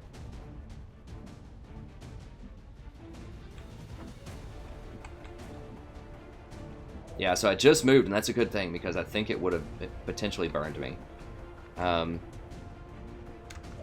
Is this guy revealed? No, he's not revealed yet, so because he's still phantomed, we do have a 93% chance shot on that guy.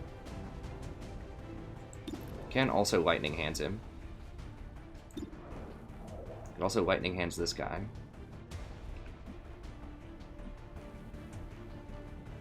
So I could lightning hands that guy, and then take the 100% chance shot there. Now, or the 93% chance shot.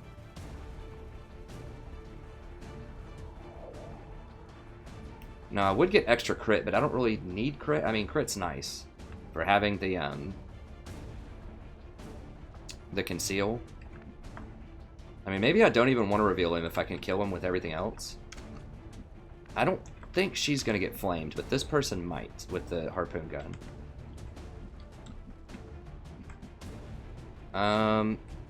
Pretty sure I can't run through that.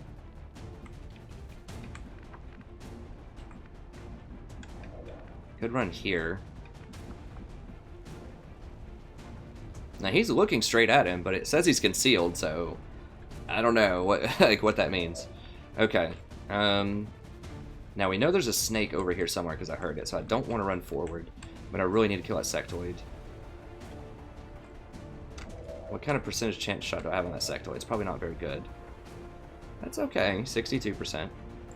I don't want to hit the supplies though. I don't think a conventional weapon will kill the supplies.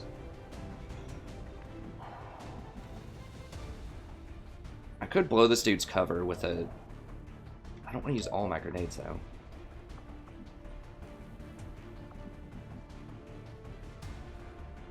%. I thought I just steadied weapon. I guess I didn't last turn. I should have. I guess I overwatched. That's what it was. I could flesh. No, it's not gonna be worth it. I don't want to run forward.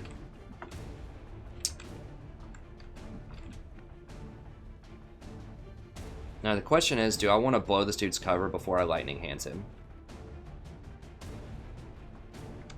Don't want to use a grenade. I still have my frost bomb, which I'll probably use on the Viper. I still have a flashbang, which I can wait and see if this guy mind controls or makes a zombie or something, and then I can flashbang him if I have to. I can also flashbang the Viper.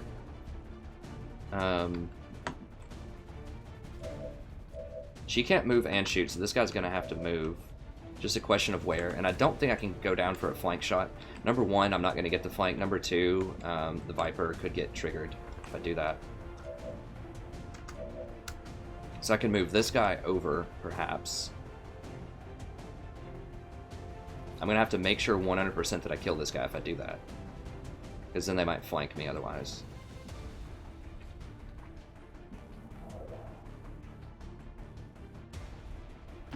On my way. Advent forces sighted. Crap.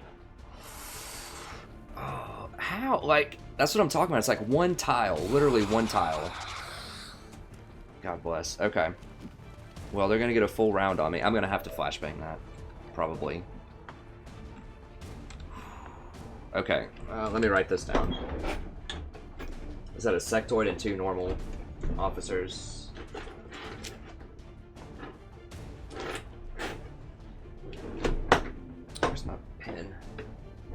This is gonna get ugly.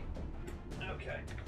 So when things start getting crazy, you need to write down everything that's down here, so that you don't forget when stuff runs and hides behind cover and things like that. So we have 3x. So we have 2 sectoids, which is terrible. 1x Lancer and 3x normal soldiers. We could retreat. This guy already moved though, so we're gonna have to take some risks here. We're gonna have to flesh somebody probably. I could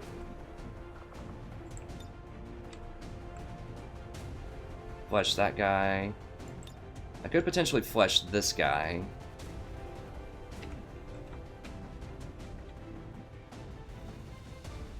I do have a decent shot on this guy back here. I'm gonna have to flashbang. Let's see. Now, where did they all go? There's 2 here. There's 1 here. 2 sectoids. Okay, so I could... Where's my flashbang? It's frost bomb. Alright, so... I could lightning hands. I can flashbang both of those guys. So I could take them both out of the equation.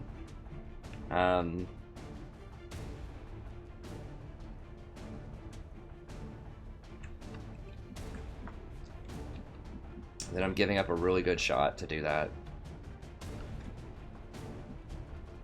Okay, so we're gonna have to run this guy up here.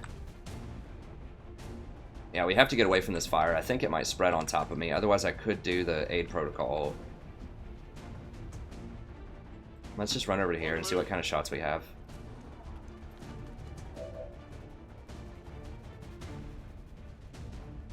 Could almost certainly kill that person.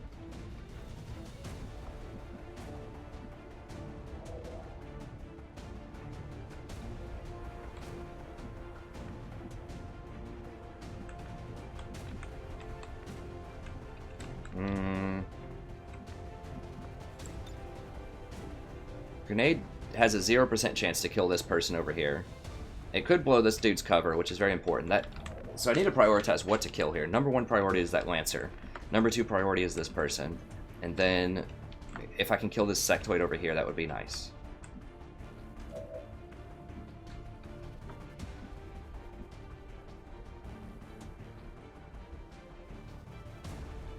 Just take a 75% chance shot on that guy.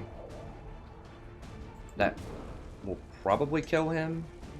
There's a chance that maybe it doesn't. Then I can use the grenade if it doesn't.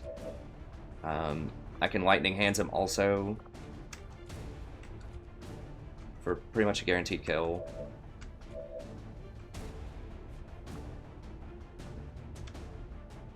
If I hit and don't kill. The grenade might kill him even if I miss. No, this guy has the stock.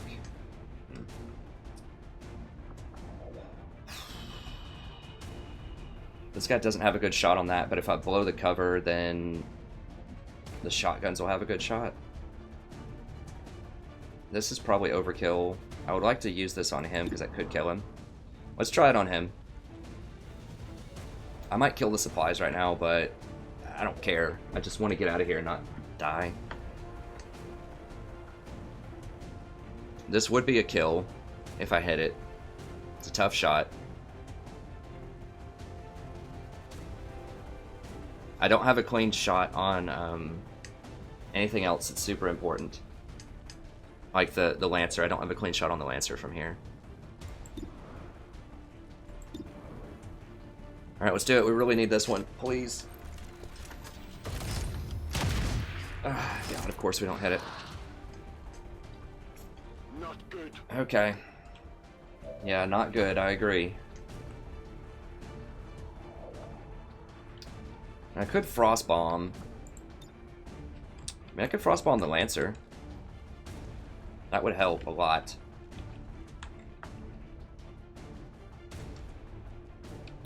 Can I kill the Lancer is a question. I can snipe this dude back here. Actually, I need to take care of that guy for sure because he's flanking me, I think. Right? Yeah, he's flanking me. So he has to go.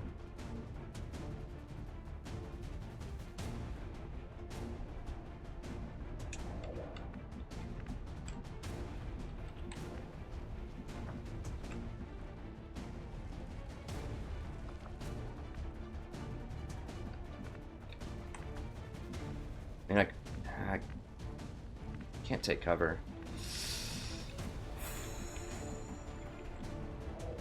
Okay, so I could grenade, blow his cover.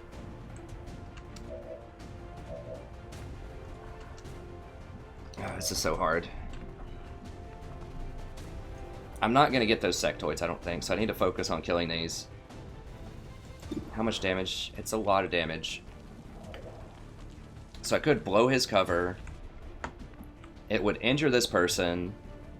Shoot this person with a sniper. I should have 100% if he doesn't have cover, very close to it. Then if the grenade won't kill this, but I can lightning hands this person. Then maybe snipe this person. How do I kill him?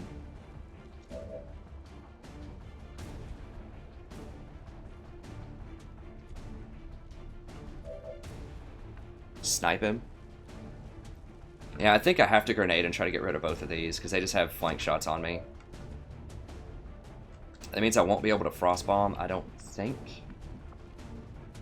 Yeah, but I think I just have to go for this because I need to blow that dude's cover. Oh god, seriously? For real?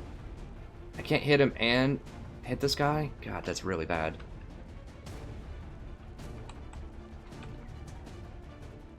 Okay, well I can at least blow this dude's cover probably, and blow that guy's cover and potentially kill him. This guy is going to be a problem. I could lightning hand somebody else and just snipe him though. God, but that means that's going to be a big deal over there. This is the shot I have to take though, I think. Because I just can't... I mean, I could hit both of them, but I need... The major operation here is get rid of this guy's cover. That's what has to happen. I think. Okay, so I blow all of this. It could potentially kill that guy. Probably not, knowing my luck. That should open this guy up to a really easy snipe. Then he would be down. He would be at 1 health. Snipe. Then I can... 93% chance that guy. Lightning Hands might kill him after the snipe.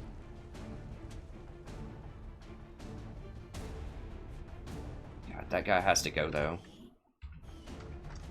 So what else? I could, I can't flesh that guy. I can take a shot at him. Or I could take a shot with this guy on this guy. Kill him. Grenade. Blow all this stuff up. Snipe. Probably kill him. If I miss him, whatever. Then I can shoot this guy with the sniper rifle. I think that's the plan. Okay, so... and we're just going to have to deal with the sectoids. It's going to suck. There's just no way around it. Alright. So we've got to start with this. Blow all the cover.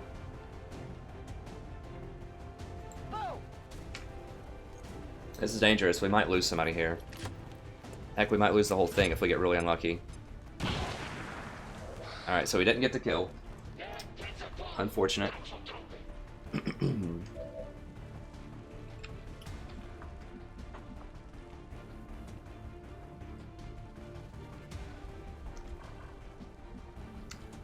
How's this sniper looking? Okay, 95% on this guy.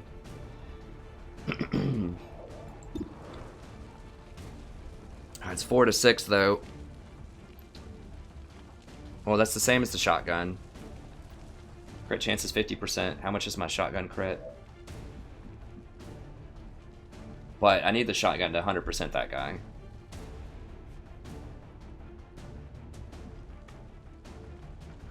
I mean, I can Lightning Hands kill this dude if I have to. If this misses.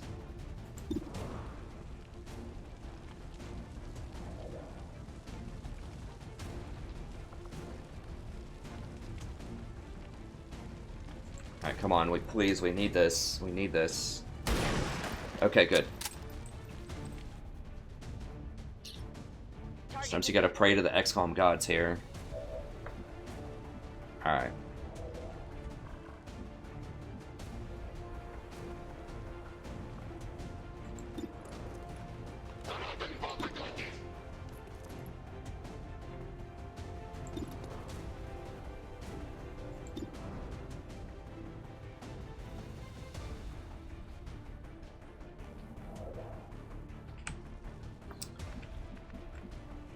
I could Lightning Hands Flashbang.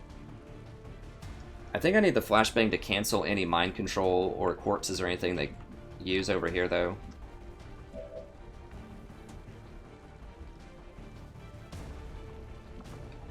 I could Frostbomb this guy. I really want to save the Frostbomb if I can.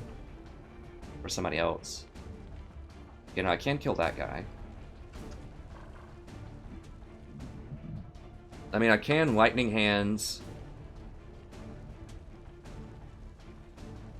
I probably just need to Lightning Hands a Sectoid, honestly. What's a better, cleaner shot? So I have a 71% chance of hitting that guy. I can't move anymore. I can't flesh him. I could flesh this guy, but that's the same thing. It's 100% either way. It's not 100% that I kill him, though. 4 to 6 damage. Really high chance of crit, but I could definitely not kill him. So maybe I need to save the Lightning Hands for that. I could run and flesh him, but I might wake up the Viper. I'm pretty sure there's a Viper over there somewhere. I think we're just going to have to rely on getting a good shot here on this guy. If that doesn't work... I don't have anyone left, it's just these two. I could go for a Lightning Hands plus Flashbang and just hope that the Flashbang's enough. Do I trust a 76% chance shot? I could Frostbomb this guy, but he has to kill one of these guys. Okay, so I think I have to start with trying to kill this guy and just seeing where that goes.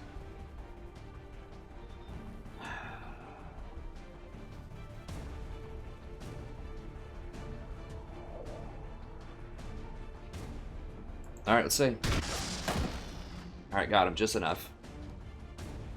I've lost a Long War campaign from that, where it was like 4 to 6 damage on something, and something had like, maybe it was 4 to 7 damage on a shotgun. Like, it had a huge spread, and it did the very minimum damage, and everyone else missed, like 80% chance shots, and then the crystal had killed one of my people.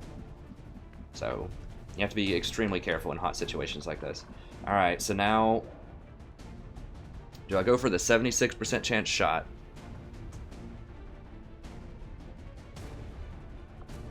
Or do I throw a flashbang, disable both of these, and just not worry about the sectoids?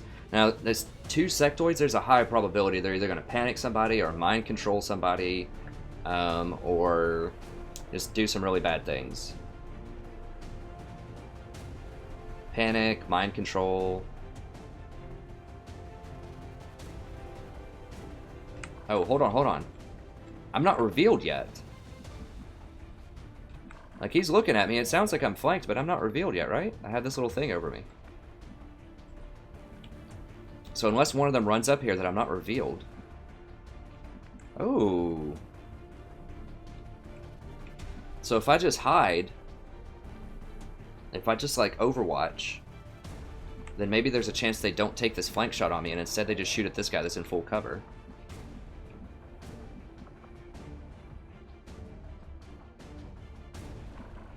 Because I could potentially be flanked, but they're not here yet, so they don't know that I'm right here.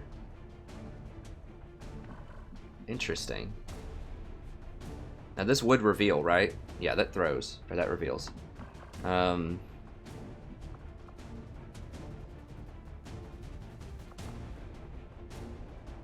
I take a concealed Overwatch? That way if he runs like right here and sees me, then I might get a shot on him.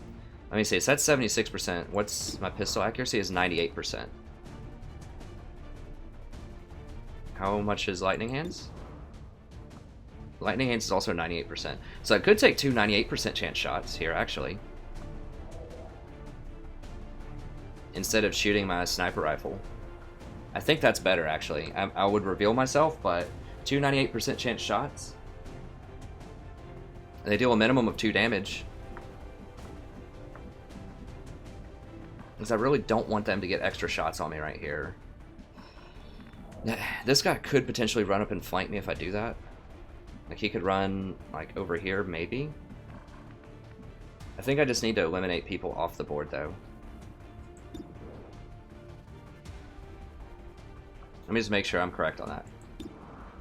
Okay. Yeah, I mean, it's a 98 plus 98. It's a 96% chance that I would kill him. I do have a crit chance, too. I could kill him in 1 shot, potentially. I can flashbang if the first one misses. Yeah, I think I'm gonna do it.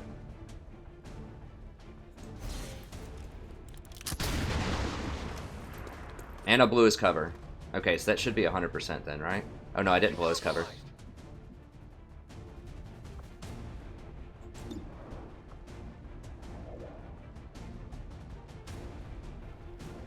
Alright, boys, 98%. Come on, please. Okay, good. Boys and girls. I got it, right? Lightning Hands. Okay, we're not out of the water. We're definitely not out of the woods yet. What are we doing? Are we making a zombie over here?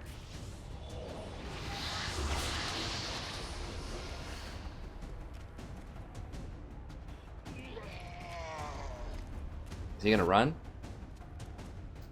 No, he's gonna mind control?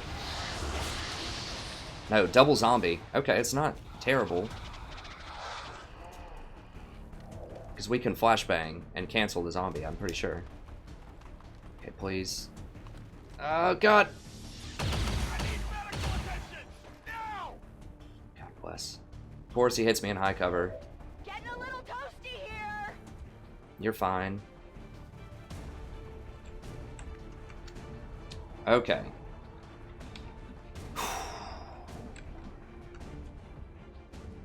So what do we have working here? Don't have any grenades left. We can just potentially straight kill the zombies. Now you can block entrances to zombies, so if I stand on these roots, then the zombies can't get up here. Who was that? That was my really good... God bless. He's going to be in the med bay for a long time. Probably after that. Alright. I can flesh. It's so dangerous to flesh that guy, though.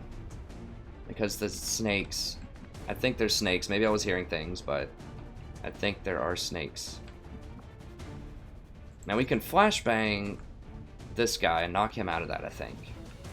Like, cancel his zombie. We can't get them both, I don't think, right? No, they spread out, so I can't hit them both. Now, what I could do, it's highly unlikely that there's anything else over here. There could be, I suppose. I'm pretty sure that I heard the snakes over here, though.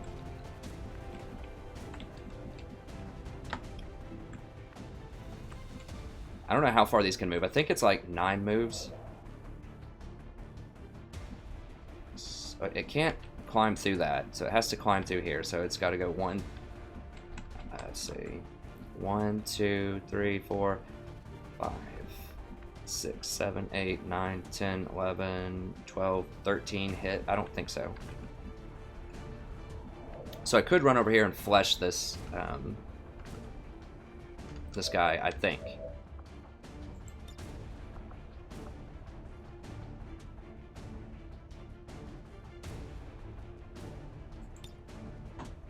Yeah, and how much does that do? That should zero him out. 100% chance to hit. It does 13 to 15 damage.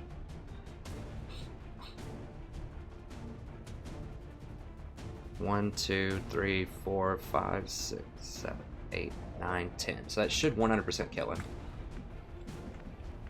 Like I said, I heard snakes over here, so I don't think there's going to be another mob over here. There might be. I can't see how big the map is. Okay, here's the fence edge. This looks like the end of the caravan, too. That's entirely possible. As I run over there, the snakes could be right here, but I don't think we have a lot of options. I'll save that as kind of the final option and see what else I can do. If you kill the sectoids, then the zombies disappear. Oh, we have that guy, too. We can't forget about him down there. I almost forgot about him.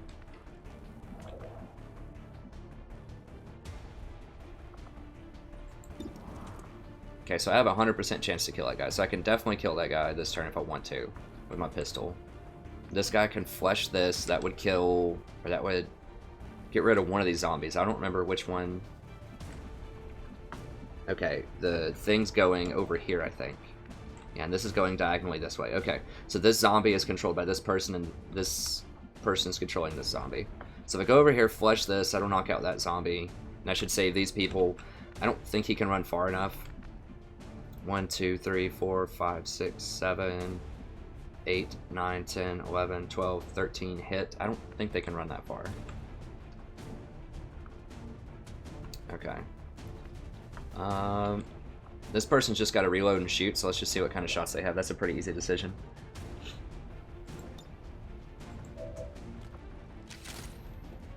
Back online. Now, I could aid protocol something if I wanted to. 100% to take that out, or I think I just want to go for this again. If I get that, I might be able to kill the other sectoid without having to use flash. We'll see.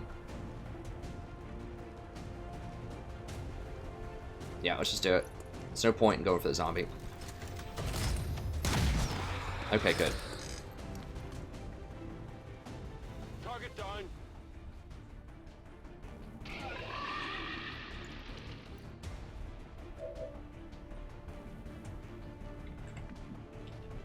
Alright. Thanks, Dusty. Dusty's like, man, that is some advanced mathematics. It is a very weird situation. This is why you don't want to be in these weird situations. This is why you don't want to pull multiple mobs. You just see just how easy it was. I had a person sitting right here. And then I moved this person up to right here. And just being that one extra tile revealed this one extra little bit of light here. And that revealed another mob. And really injured one of my people. So even if I win this mission, I'll be very happy. But this person's going to be in the med bay. My best, strongest person right now is going to be in the med bay for probably like 30 days or something. Now I could take a 75% chance to shoot that guy. I think I'm going to have to go for the flesh on this and just risk it. That means I probably need to save the flashbang if I can.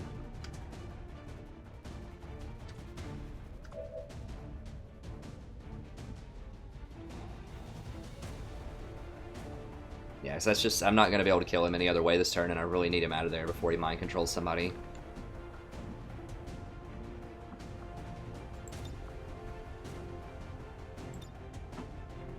Okay, so I want to be on this side of the truck so that at least my line of sight's going to be blocked and I'm behind heavy cover. I mean, I could go right here, potentially. Since this zombie is off the table, I could go here, and that would be less of a chance I reveal something over there. It's still behind heavy cover, although it's a rock. This might fully block line of sight, though. So let's say that I pull the Viper right here. I think this would block line of sight because of this stuff here. I think. I would at least be behind... Is that heavy cover? No, I would not be behind heavy cover. I'd be out in the open, so... This is actually the only option, is to go right here if I want to do this, which I think I have to. Okay, stream, please. No Viper. No Viper activation, no Viper activation.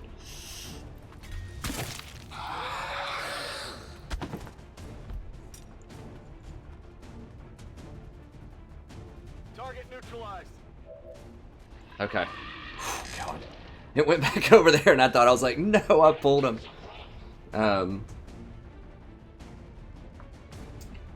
Jesus. Okay. Well, it looks like we might get to take a breather here. We'll see, because I can pistol this guy.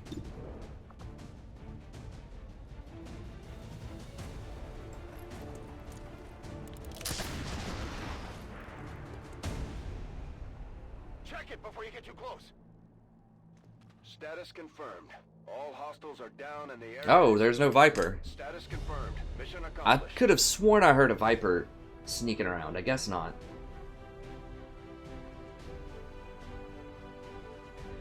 Whew.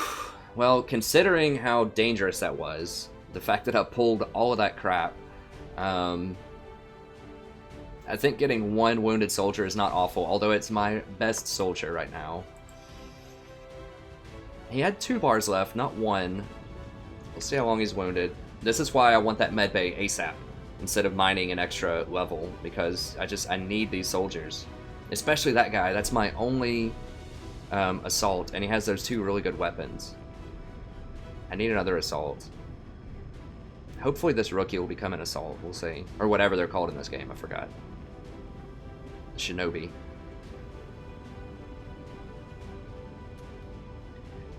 I should have enabled to where I could choose Commander's Choice in Long War so that I could choose the soldier classes that I get. I think it's almost necessary on Legendary. I didn't do it because the training center lets you choose and make it over 10 days. But I really need another Shinobi. Or just something that has a sword, like... Because you need that for sectoids. They just have so much health. I'm always pleased when the troops return without any reported casualties. God. I can't hope for a better 24, gravely wounded, 24 turns. Shot me through full cover. I think it was full cover. I might have been flanked. He still counts as promoted, though. Oh, I guess that's not going to matter too much.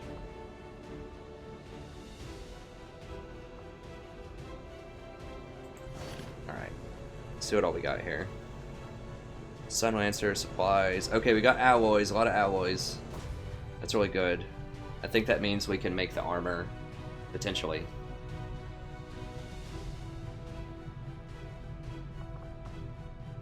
Okay, so the hair trigger is pretty cool. We got some Illyrium, it's nice. Illyrium cores, supplies. Yeah, that was nice. I like that.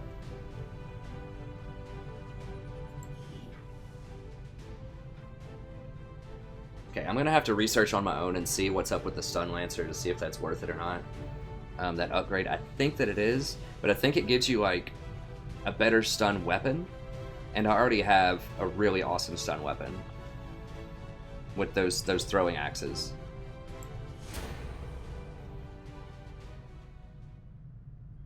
Yeah, I realize. I need more data pads. I want to research those.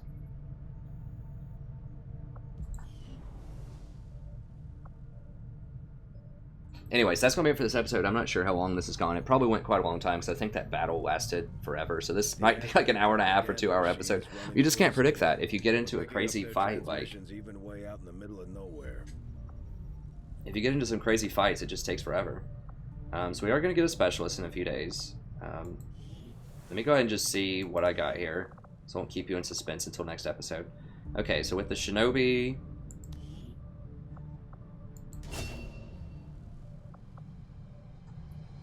we have here, okay, Hunter's Instincts. What's this? Ranged attacks against flanked enemies deal +3 damage. Nice. Axe attacks have bonus 15% chance to critically hit enemies. That's really awesome. I have these axes.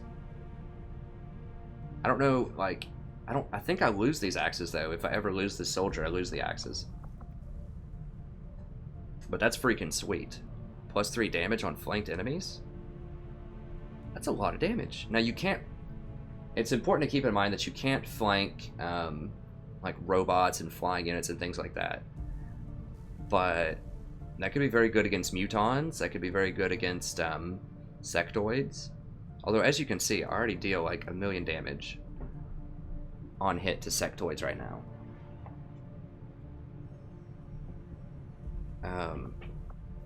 Okay, Lone Wolf, what does that do? Gain +10 aim and +10 defense when 7 or more tiles distant from an ally. What? Why would I ever get that? I mean, this is like the sniper skills from the last from Long War. Shadow Strike. While concealed, gain +25 bonus aim and +25 critical hit chance when attacking enemies. That's pretty good for concealed shots. But I only get one of those. Like, I don't have a way to go reconcealed yet. Although, I think maybe the next tree opens up how to conceal again. I don't know. I don't know how these tech trees evolve. This looks really good. Okay, ranged attacks against flanked enemies, though. Okay, so it's not any attacks. It's just ranged attacks. +3 damage. Well, shotgun is a ranged weapon. Axe attacks have a bonus 15% chance critically hit. Oh. So maybe axes are new weapons that you can get for the Saboteur. This is really weird. Like, why is this Killer Instinct thing in a place that's like enemies have a 20% smaller chance to hit you? Like, some of these don't make a lot of sense. Blade Master's super helpful, though. Okay, so not Lone Wolf. That's a sniper skill at best. It's either Shadow Strike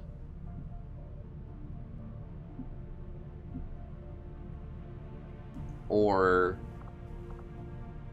Hunter's Instinct. I think it's Hunter's Instinct. I mean, the 3 extra damage seems extremely good for killing things like mutons.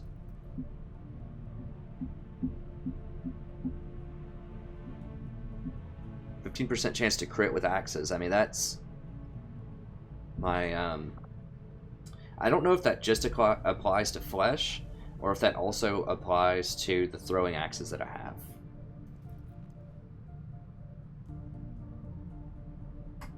Now, if I had some way to, like, turn Shadow again, which I think you might get next, where you can go Shadow next.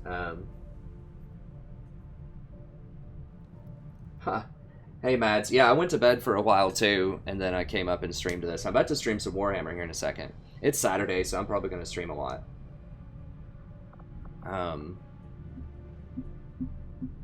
think it's Hunter's Instinct. I haven't seen these before. Shadow Strike can be very good if I had a way to re-stealth. Like I said, I think if I remember correctly from the base game, there's like a tier 3 talent that lets you re-stealth once per mission. So it can be good for these sneak attacks. But this just seems good even more. Especially if you can get like a run and gun thing. I don't know if that's in this game or not later on, where you can actually run around and get good flank shots. This could be amazing.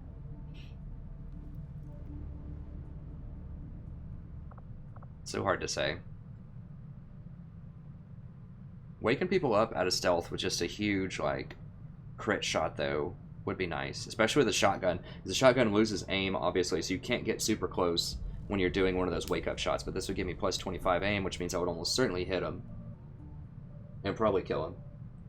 I am going to play Warhammer as soon as I finish this episode. As soon as I upgrade both people, that's probably going to be it for this episode. Okay, let me just go with Hunter's Instinct.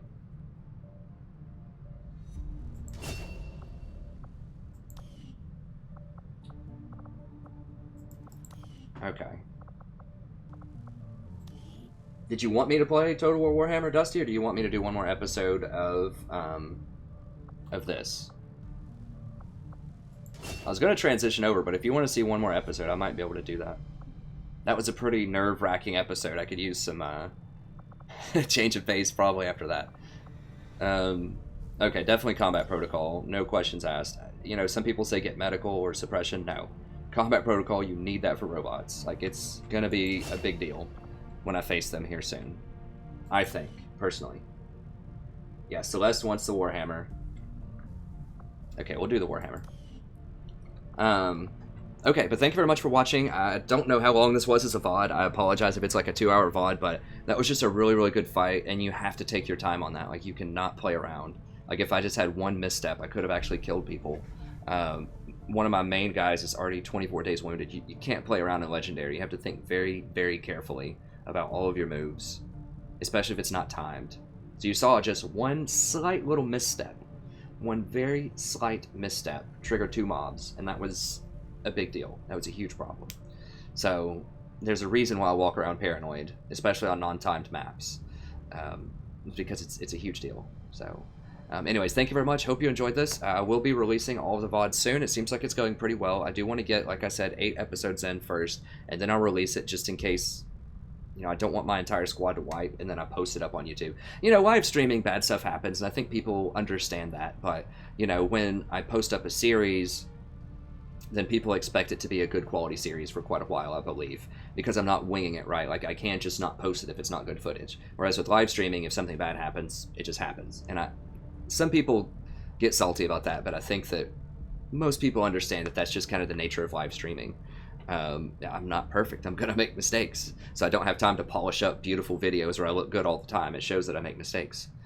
But anyways, that's gonna be it. Let me go ahead and start exiting out of here. It's kind of a process to exit out, but that's gonna be it for the episode. I will continue the stream. I'm going to switch over to Total War Warhammer, so I'm going to take maybe 3 minutes here. I'll go ahead and end the VOD. So thank you very much. Check out the rest of the episodes. If you want to see Total War Warhammer or League of Legends, I also have lots of content for that. The League of Legends is I play support every single game and try to work my way up to Diamond, currently mid-tier Platinum. And then the Warhammer, I have Legendary campaigns for everything except for Chaos, where we don't abuse the auto-resolve system, we don't assassinate lords on the campaign map, we don't do any other shenanigans or tomfoolery that give us an unfair advantage, and I also do multiplayer battles for Total War Warhammer as well. So check out all that. It's a good time. I will do Civ 6 as soon as that gets released, so stay tuned. And that's going to be it. So thank you very much. It's always a pleasure broadcasting for you, and have a wonderful evening.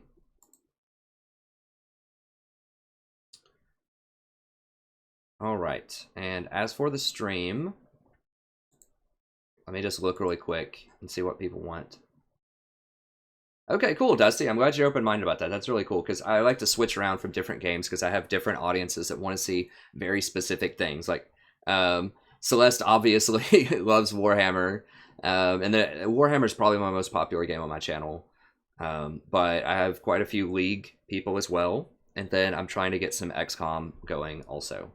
So, that's going to be it for the XCom stream.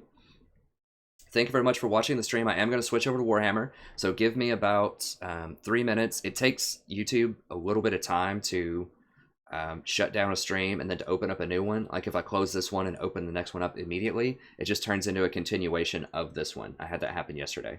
So I'm going to shut it down for about 3 minutes. If you want to go grab a drink or you know, whatever you want to do, and then I'm going to switch over to Warhammer. So thank you very much, and if you want to stick around, I'll see you here in a few minutes, and I'll go ahead and write that out as well.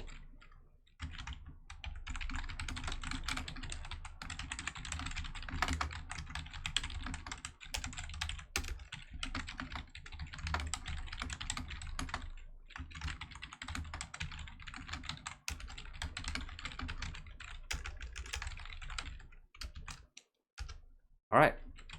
So that's it for this stream.